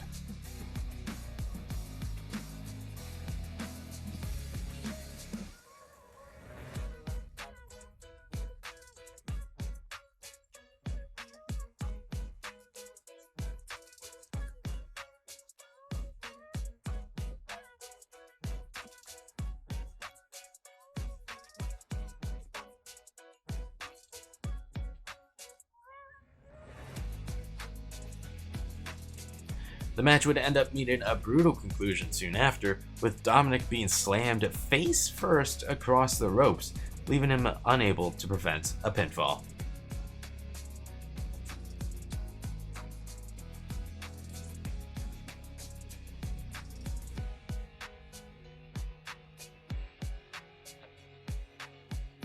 It wasn't pretty, but Hammerstone picks up the win over the former tag team champion Dominic Mysterio. Not entirely sure that Ray will approve of how it was done, but much like Dominic's earlier spar with Adrian, perhaps Ray will deem it a necessary action to bring an end to the match. And now, after their team has picked up wins in their cross-team sparring matches, it's time for their scheduled elimination match between the powerhouse Connor and the team's very own Clark Kent, Carl. Which of these powerful competitors are gonna make it to day 6? Each of these competitors looks to gain momentum with a win tonight. Whoever gets the early advantage could take this thing to a win. Good to be in Orlando, an adopted home of sorts for WWE. Yeah, there's lots of fun parks here, too. Saxton goes to those discount theme parks just like he's a discount broadcaster. Hey, don't knock it till you try it, Corey. Not many people go to it, but that means there's no lines. Hey, want to go with me, Michael? No, Byron. No chance. Ever.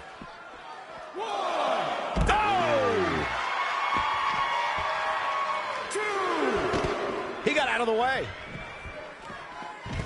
3.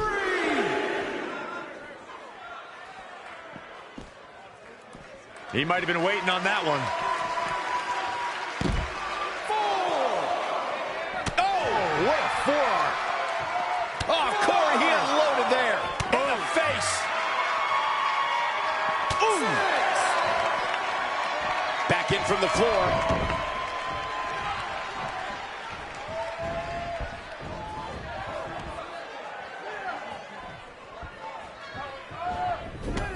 I don't know what he has planned out here, but he must be mindful of the referee's count.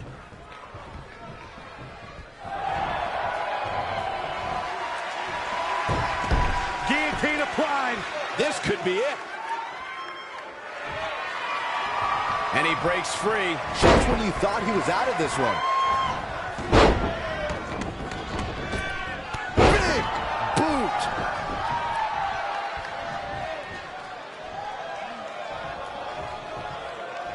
All on the apron, lifting it up into the ring. Bam! Suplex.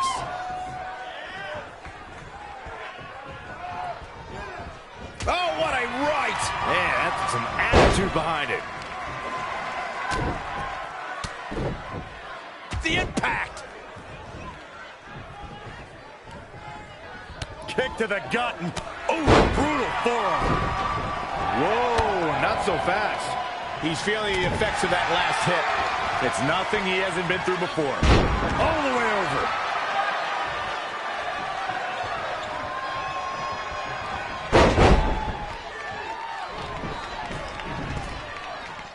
Great reflexes.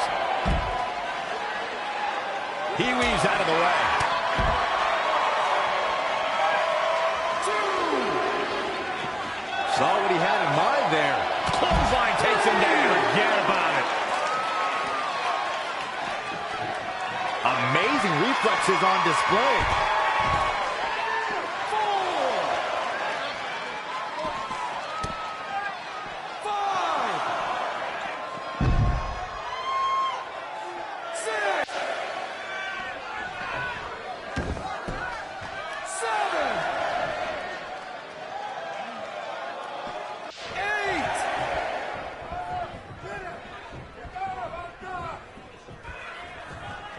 Oh, Corey, he unloaded there.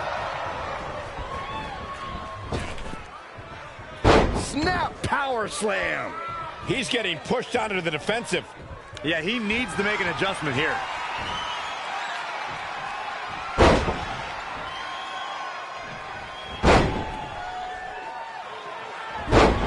Here's a cover. Yeah, he's got a lot left in him. It'll take a lot more than that to keep him down. He's playing with him now.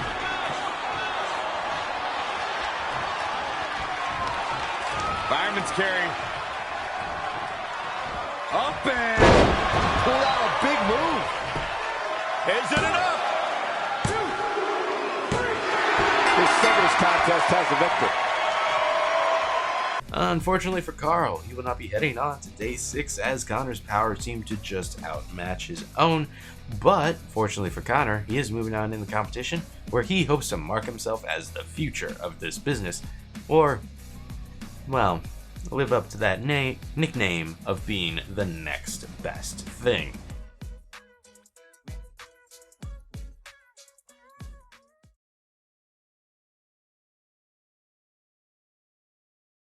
Team Green gathers in the Performance Center, Rey Mysterio no longer accompanied by Dominic. Becky Lynch addresses the ladies first, stating that for most of them, they will get to have the day off. Everyone except for Diane. The ladies of Team Green are dismissed to go enjoy a day off while Becky speaks to Diane. Becky says that until she beats Sanchez, Diane didn't seem to be doing that well in this competition, and that she reminds Becky a lot of a friend of hers. So Becky calls in a little special guest for Team Green, current Raw Women's Champion Amber Winters. Rey Mysterio then addresses the men of Team Green, quite simply stating that Hero and Hammerstone will be sparring tonight in their match before turning to Xander and Adrian. Mysterio states that tonight is Xander's final opportunity to pick up the slack and get a victory in the competition, but he has tough competition against Adrian. Mysterio puts it plainly: if you can't pick up the pace, if you can't hang with the competition, you're gonna get left behind. And now Team Purple gathers, directly behind the curtain, seemingly where one of the coaches has a surprise of sorts. Hugh and Trish stand side by side, telling the contestants that since the whole purpose of Tough Enough is to create the champions of tomorrow, it'd be in the best interest to meet some current world champions.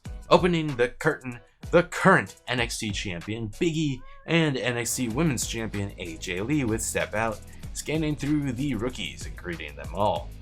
He would turn to them both and confess to why he really brought them both here. He states that he wants both champions to pick a talent they want to give a trial, and they're gonna step into the ring against them. AJ would skip through, looking to Amanda, admiring her heart. As she passed Evilise and Chris, she looked to them both, but then turned to Belle. Visibly, Belle towers over AJ, but she showed no signs of intimidation. AJ would turn to Chris, showing that she's made her decision. Belle would look at AJ Lee enraged, thinking that she was just disrespected.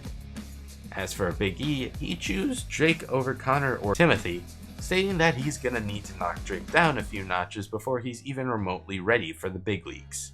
And now for tonight's first sparring match, we've got Hero versus Hammerstone. This match is looking to be a collision of striking prowess and strength, and Hammerstone would blast out of the gates looking to get the upper hand.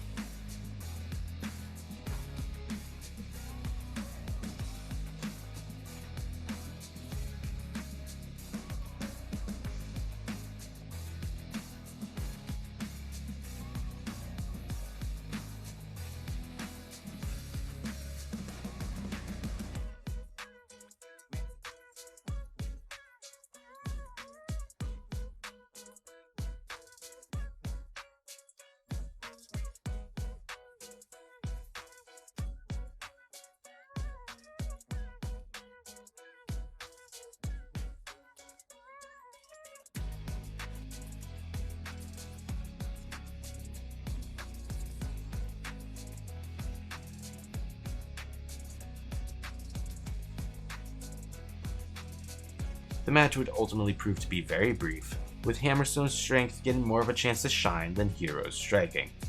And because of that, the match would reach its end with what Hammerstone calls the Nightmare Pendulum.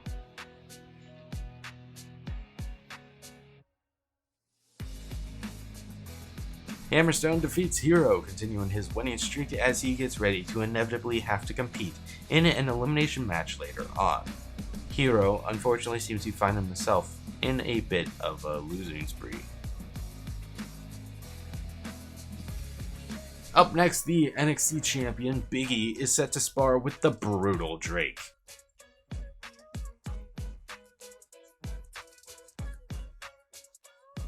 Yeah, brutal is a great way of putting it.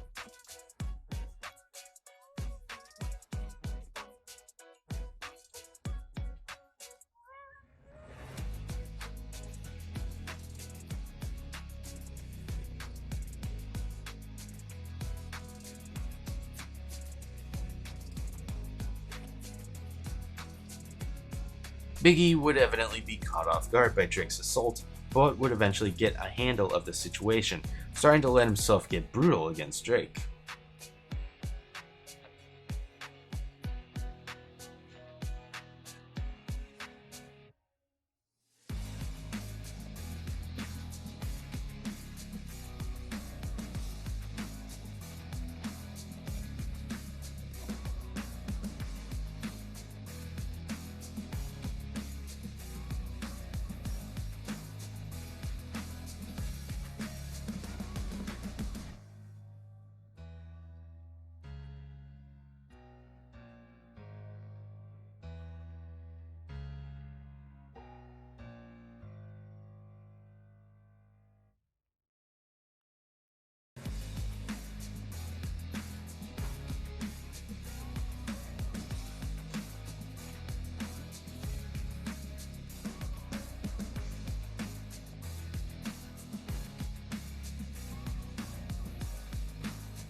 Big E's brutality would unfortunately not be enough to compete with Drake's, as Drake's dark and sadistic nature would aid him well, allowing Drake to hit a pile driver that he refers to as the death penalty. But Big E was one resilient competitor, and this would only infuriate Drake since his finisher evidently didn't live up to its namesake.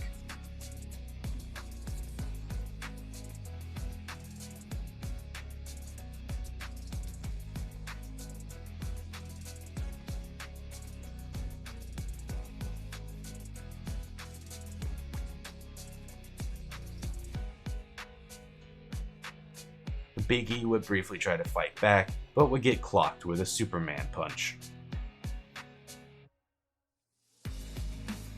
This would be enough to grant Drake a win over the current NXT champion.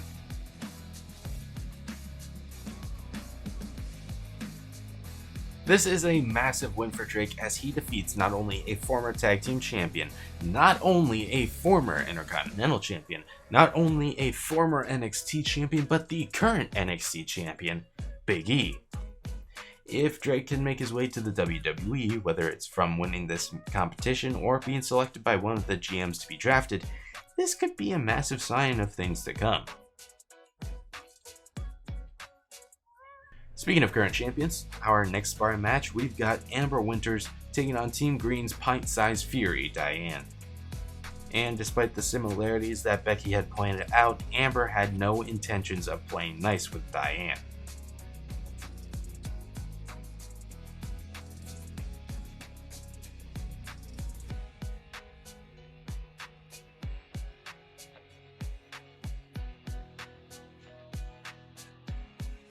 So, Diane would have no intentions of doing that either.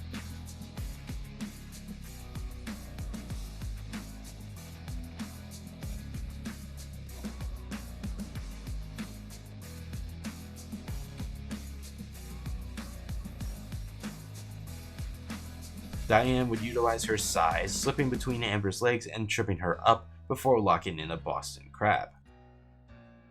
Amber would struggle for a moment before booting Diane off. Amber would then show off impressive maneuverability of her own, taking Diane down with a body scissors before locking in a heel hook. Diane would struggle for a moment as well, but would ultimately boot Amber off.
Amber would absolutely riddle Diane with strikes until Diane would start to get her second wind.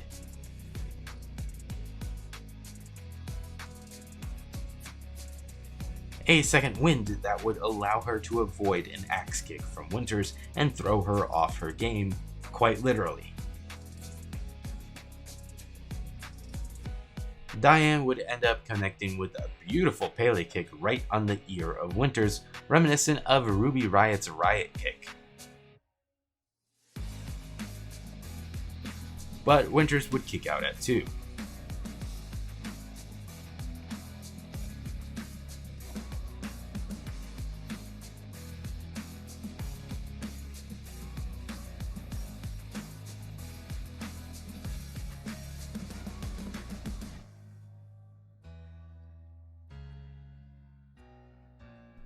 Diane would keep up the pressure though with a precariously executed enziguri that would connect right on Amber's lights out button.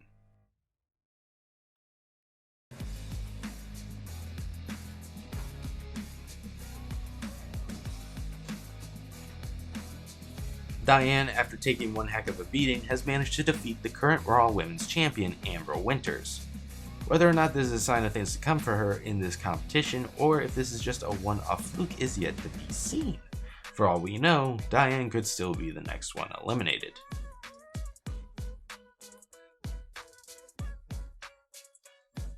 And continuing this trend of current champions sparring with our Tough Enough contestants, we've got current NXT Women's Champion AJ Lee taking on Chris Statlander, and immediately getting to work.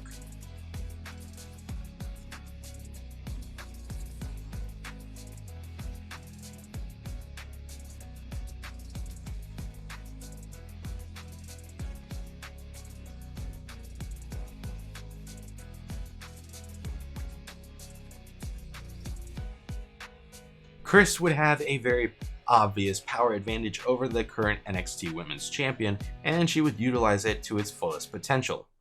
But AJ Lee's scrappy nature would shine through with every bit of damage she'd dish out.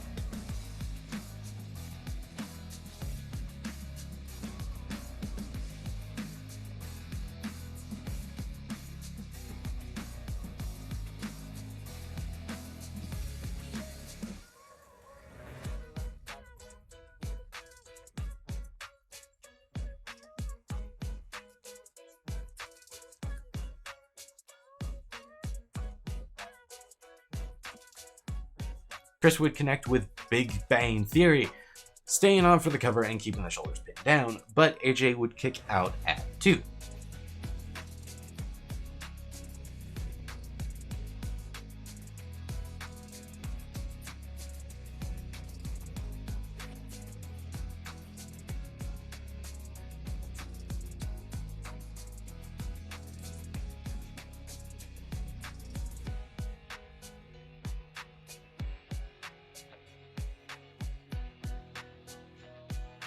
AJ Lee would lock in the Black Widow, and despite Chris struggling against the submission, she would ultimately be forced to submit to the venomous hold. But AJ Lee would notably be exhausted.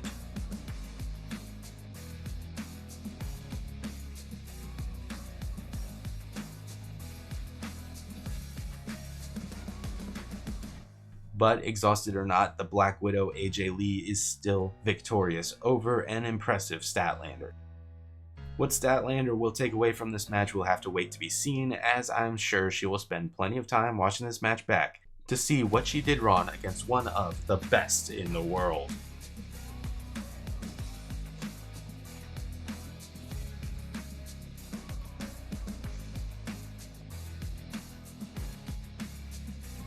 Next, wrapping up today, we've got an elimination match for Team Green where Xander clashes with the brutal striker, Adrian.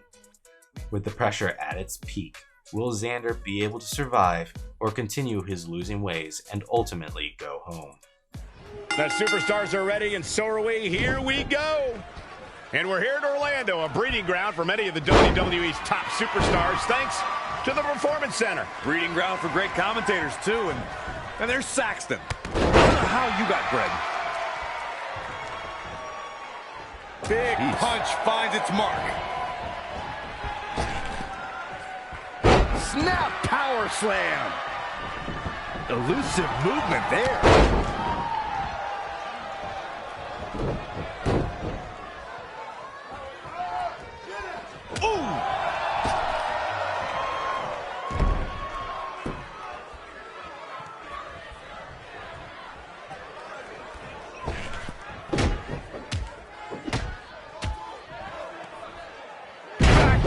Flawlessly executed. He's looking a little off balance.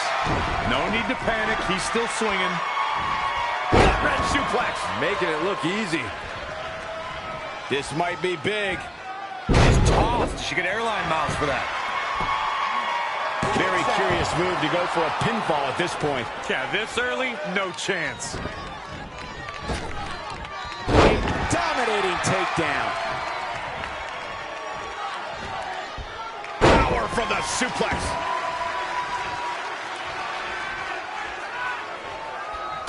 To the neck and the gut.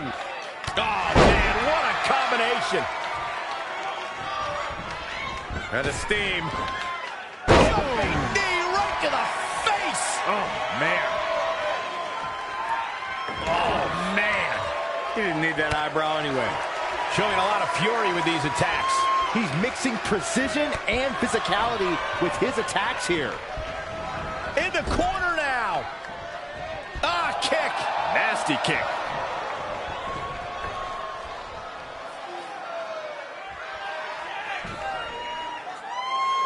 Oh, look at this hanging arm bar. Great way to break your opponent's arm.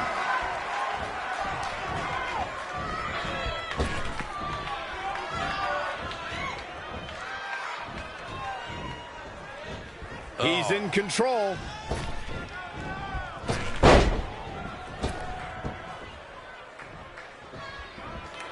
Belly to belly. Vicious. Big reversal. Buster. Lightning fast reflexes. He's lost some of his wind now. Yeah, but he's not breathing heavy yet. Here comes the superstar on the comeback trail. Momentum shift here in this matchup. This superstar is rolling on. Quick pin attempt here. I can't believe it. He just kicked out. Just not enough damage done yet, Cole.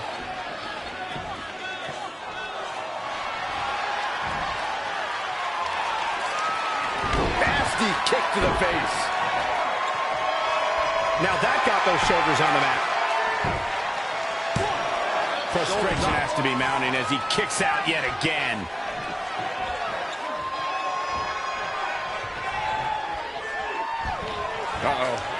Aggressive side slam. And shoulders are down. He is not going to go down without a fight, Michael.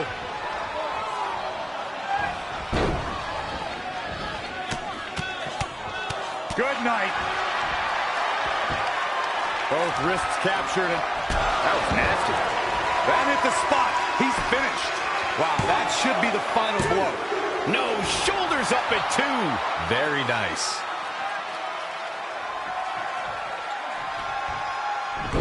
He got out of the way. Drop kick. Beautiful.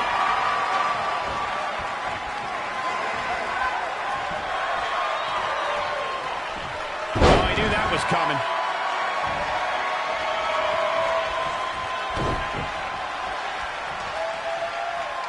Beautiful swinging neck breaker. I don't know what he has planned out here, but he must be mindful of the referee's count. He has to be at his limit now. He's totally out of it. Nobody's home upstairs.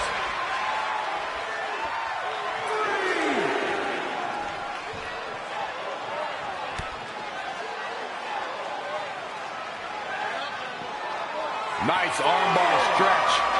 Very painful. That's how you punish your opponent.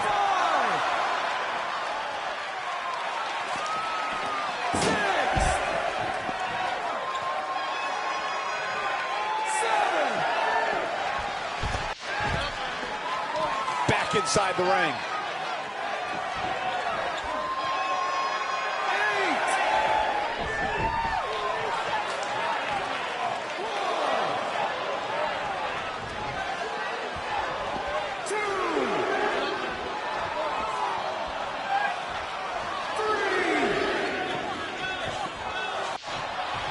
Oh, could this be it?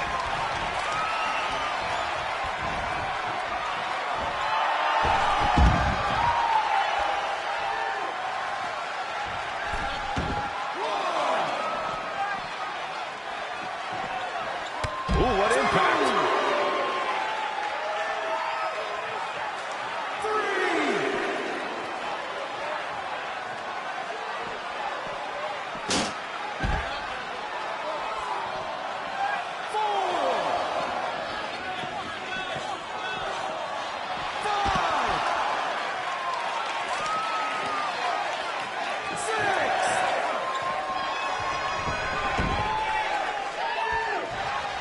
He's playing with him now. He wants it one more time. Swinging neck breaker. It's all over but the counting. He's got him covered. He's done it.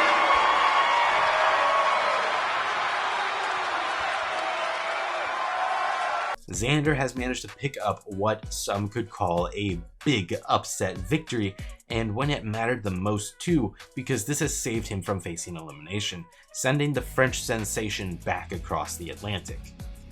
Has Jessica perhaps unlocked a hidden side to Xander that he needed to win?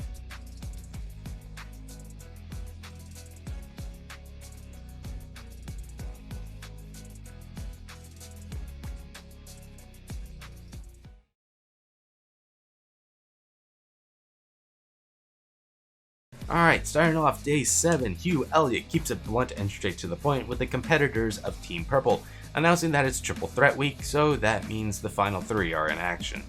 And to raise the stakes, the winner will be safe next elimination, whereas the other 2 will compete in the next elimination match.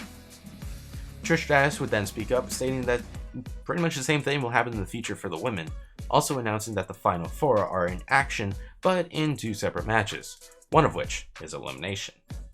Going one-on-one is Belle and Amanda, and for the elimination, it will be Ivelisse and Chris. Next, Team Green gathers in the Performance Center, with all eyes seemingly on Xander. Rey Mysterio would gather everyone's attention and would address the elephant in the room.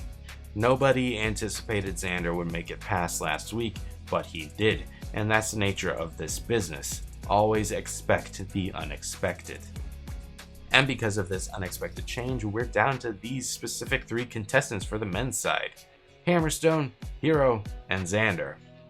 And to help them better prepare for the unexpected, they will be sparring against each other in a triple threat match. Becky would congratulate Diane on her win last week before passing the floor to Amber Winters. Winters would advise Diane, telling her that she has resilience and tenacity, but she needs to learn how to keep herself from having to use those skills to begin with. Diane reminds Amber of herself, and Winters does not want Diane to end up going down the same path.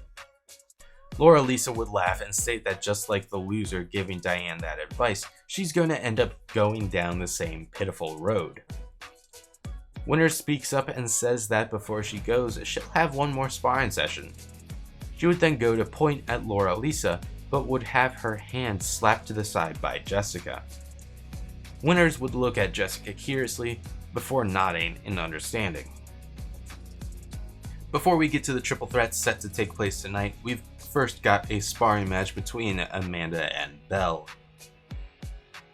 Belle's brutality had already gotten the chance to shine, especially in that match against Ivelisse.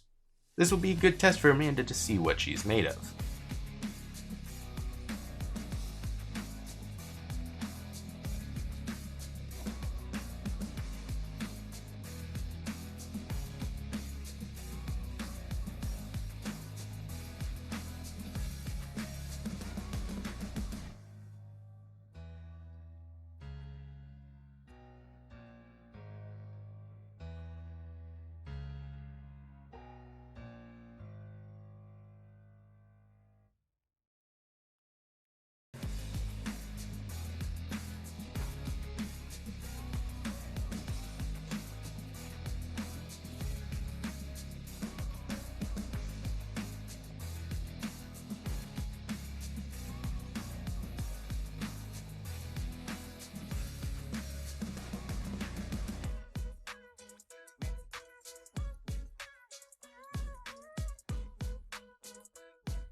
Okay, maybe not.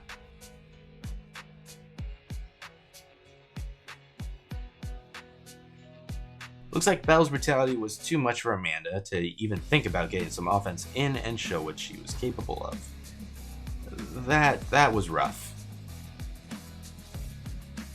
Next, Raw Women's Champion Amber Winters returns and this time spars with Jessica, the so-called Mistress of Pain.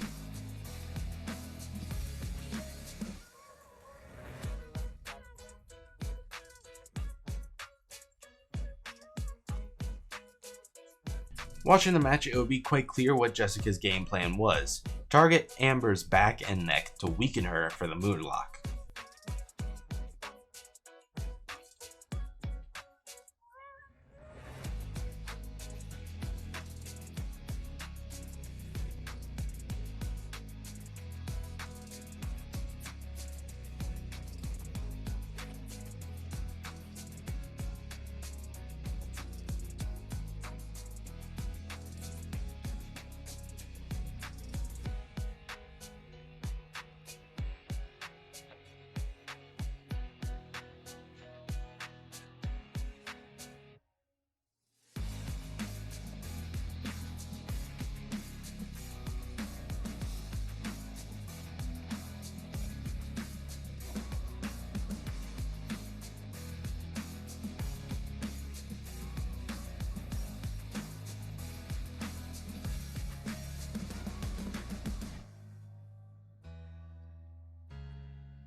Jessica would plaster the Raw Women's Champion with a discus clothesline, nearly turning her inside out.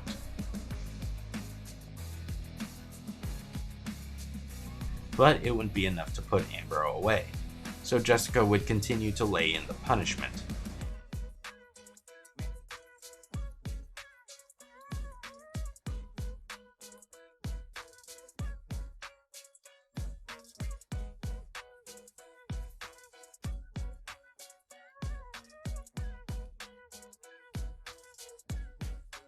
Amber would manage to connect with Eternal Winter, but with her core having been damaged, she perhaps wasn't able to put as much height and power into it as usual. This would allow Jessica to kick out at 2.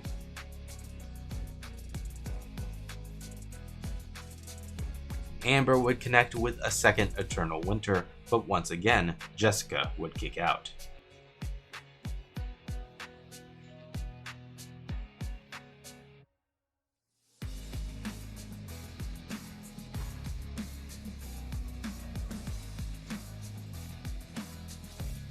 Amber Winters' best shot was coming up empty, so she'd need to figure out something else. But while trying to do exactly that, she would end up getting pulled into a trap before being practically ran over by another discus clothesline.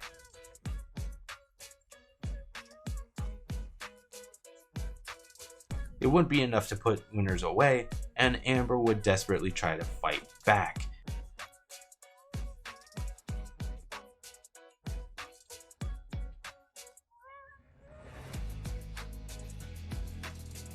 Desperately going for an Eternal Winter, but Jessica would slip free and take out her leg.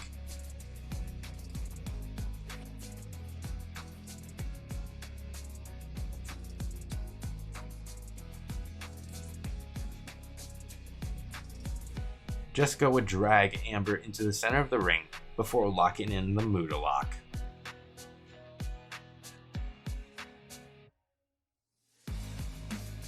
This would be too much for Amber, and she'd be forced to tap out.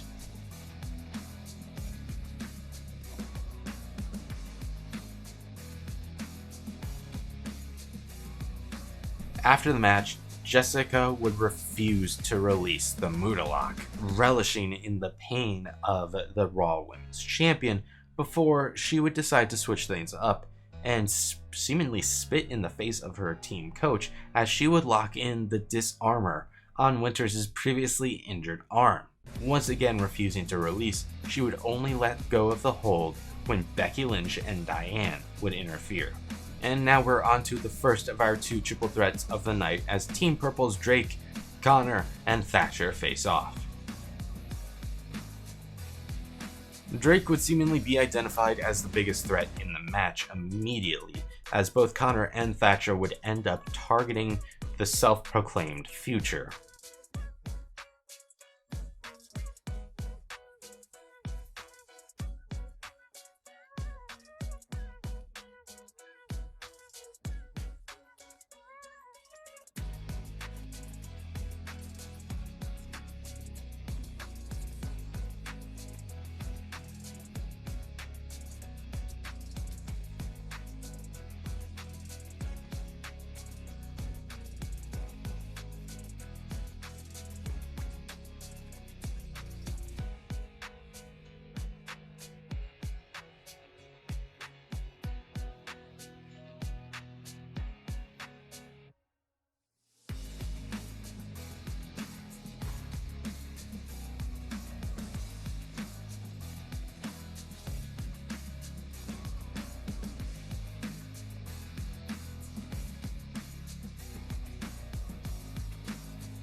Thatcher would be putting in the work in this match, taking on both Connor and Drake himself, before eventually locking in a sleeper hold on Drake.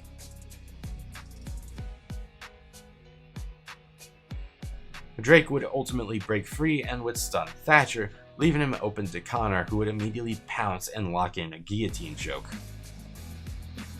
Drake would break up the guillotine and would ultimately end up hoisting Connor up and then spiking him on the mat.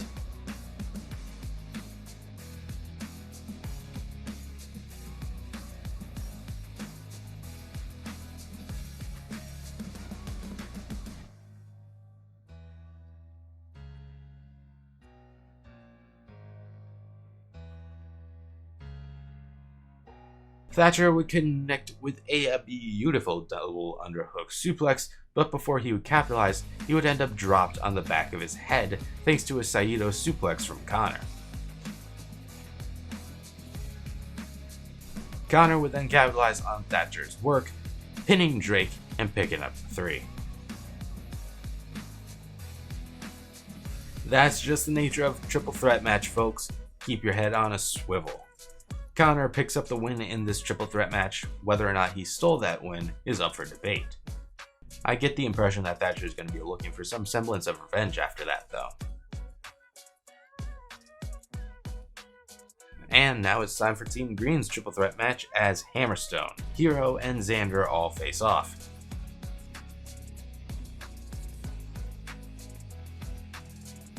Xander would evidently have something to prove in this match, looking to prove that his win over Adrian wasn't a complete and total fluke, as he went out of his way to fight both Hero and Hammerstone. Unfortunately for Xander, his attempt at proving a point would require him to defeat 2 capable competitors in the form of Hero and Hammerstone, both of whom have a point to prove themselves as the final 3 male competitors on Team Green in this competition.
Xander would connect with his swinging neckbreaker to Hammerstone, the same one that sent Adrian back home, but before he could get the pinfall win, Hero would end up breaking the cover.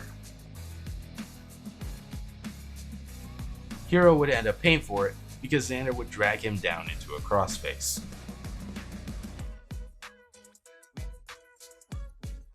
Hero would break free and would respond with some expertly placed strikes.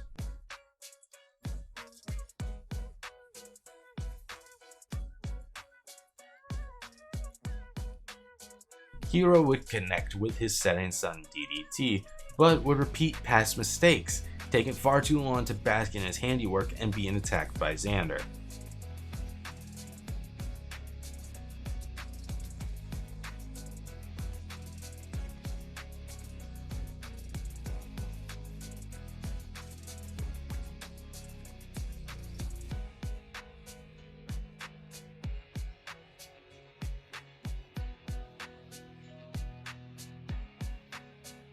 Hero would finally learn his lesson though, hitting another setting sun DDT from off the top rope and wasting no time to get into a pinning predicament.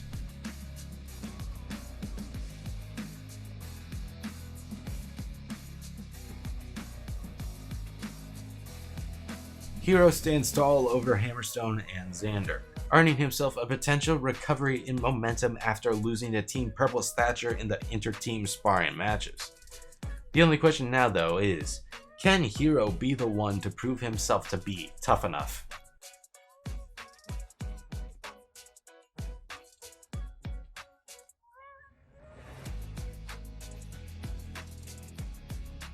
And now it's time for the next elimination match as Team Purple's Ivelisse faces off against Statlander, who's moving on to see Day 8 of the competition. This is it, fellas. We're ready to get this thing started. Good to be in Orlando, an adopted home of sorts for WWE. Yeah, there's lots of fun parks here, too. Saxton goes to those discount theme parks just like he's a discount broadcaster. Hey, don't knock it till you try it, Corey. Not many people go to it, but that means there's no lines. Hey, want to go with me, Michael? No, Byron. No chance. Ever. Strong kick. Uh-oh. Look at this. Blue Thunder Bomb. This has got to be it. Great reflexes. God, what a drop kick right to the back.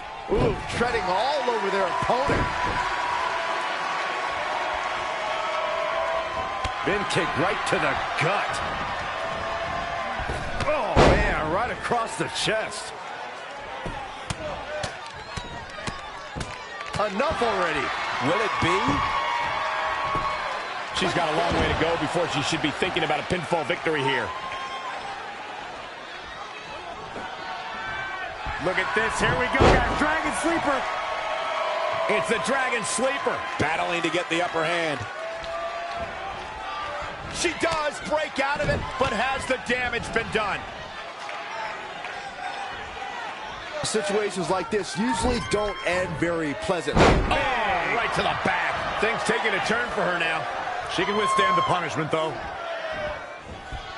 Blue Thunder Bomb! This has got to be it. Wow, she turned that one around. Big reversal. And again, yet another counter. Power bomb.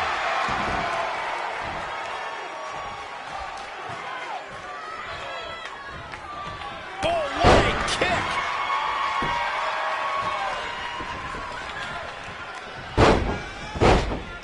Ah, what a smash! That is just insulting. She's got her. Inverted suplex. This might be it. And another kick out. Not yet.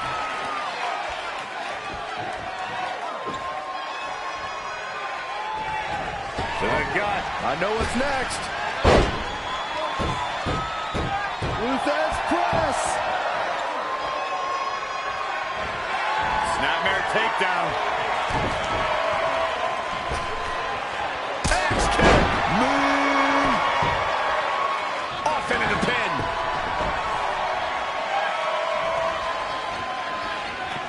All the way up. Oh, no. Good night. The Deuce Buster! Can it be capitalized on? 3, it's over. No, it's not. She just will not give up, Cole.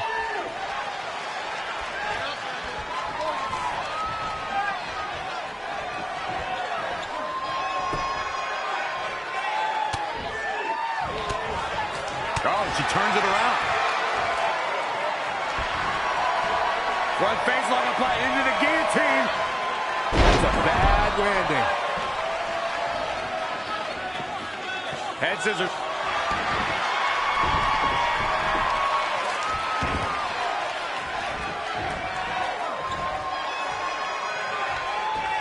Oh, step up Enziguri.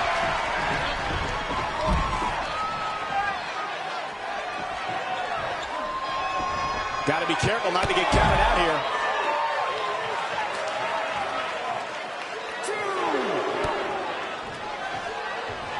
Harsh impact. Raining down elbows.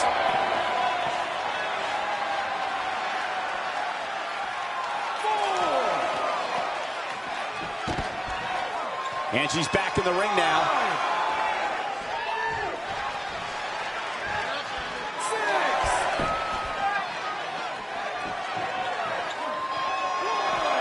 And finds a counter. An impressive series of moves. Looks like nobody's budging, Cole.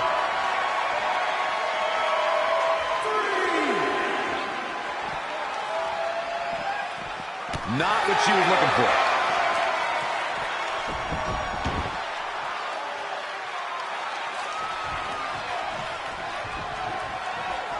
Boom, what impact.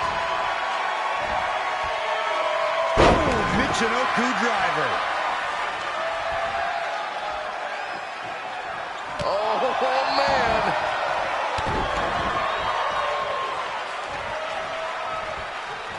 Leg drop. Shoulders down. I don't know how she keeps kicking out. Not a whole lot of luster behind that kick out. Kick to the midsection, sunset flip. She ducks out of the way there. Exploder suplex. She's taking a beating here. She may have underestimated the opposition she'd face tonight. Painful attack focused on the chest. Go behind. Roman.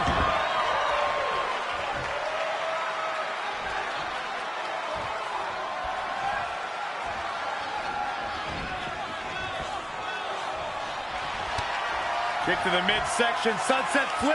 Oh, into a powerbomb. I am so glad I put money on. The singles match has come to an end. Wow. And with a sunset flip powerbomb, Evilise moves on to see another day of Tough Enough. Best of luck to Statlander, but we're sure this won't be the last we see of this out-of-this-world competitor, especially because it would take her quite a long time to get back to the Andromeda Galaxy, so she's pretty much probably just going to stay here on Earth. And with that, this half of Tough Enough is going to come to a close, mostly because my throat feels like I've been gargling gravel from talking for an hour and 17 minutes. So, if you saw, hit that like button. If you are new here and you want to see more Tough Enough or just more content from me in general, hit that subscribe button. I don't care for the bell. The last half of Tough Enough will be coming out tomorrow. Well, let me not make that promise. We'll see when the last half of Tough Enough comes out. So again, make sure you subscribe so you know. If you want to follow me on any of my other social medias, Instagram, Twitter, you want to follow my Twitch account or join my subreddit, links are all in the description down below. And yeah, I'll see you guys later.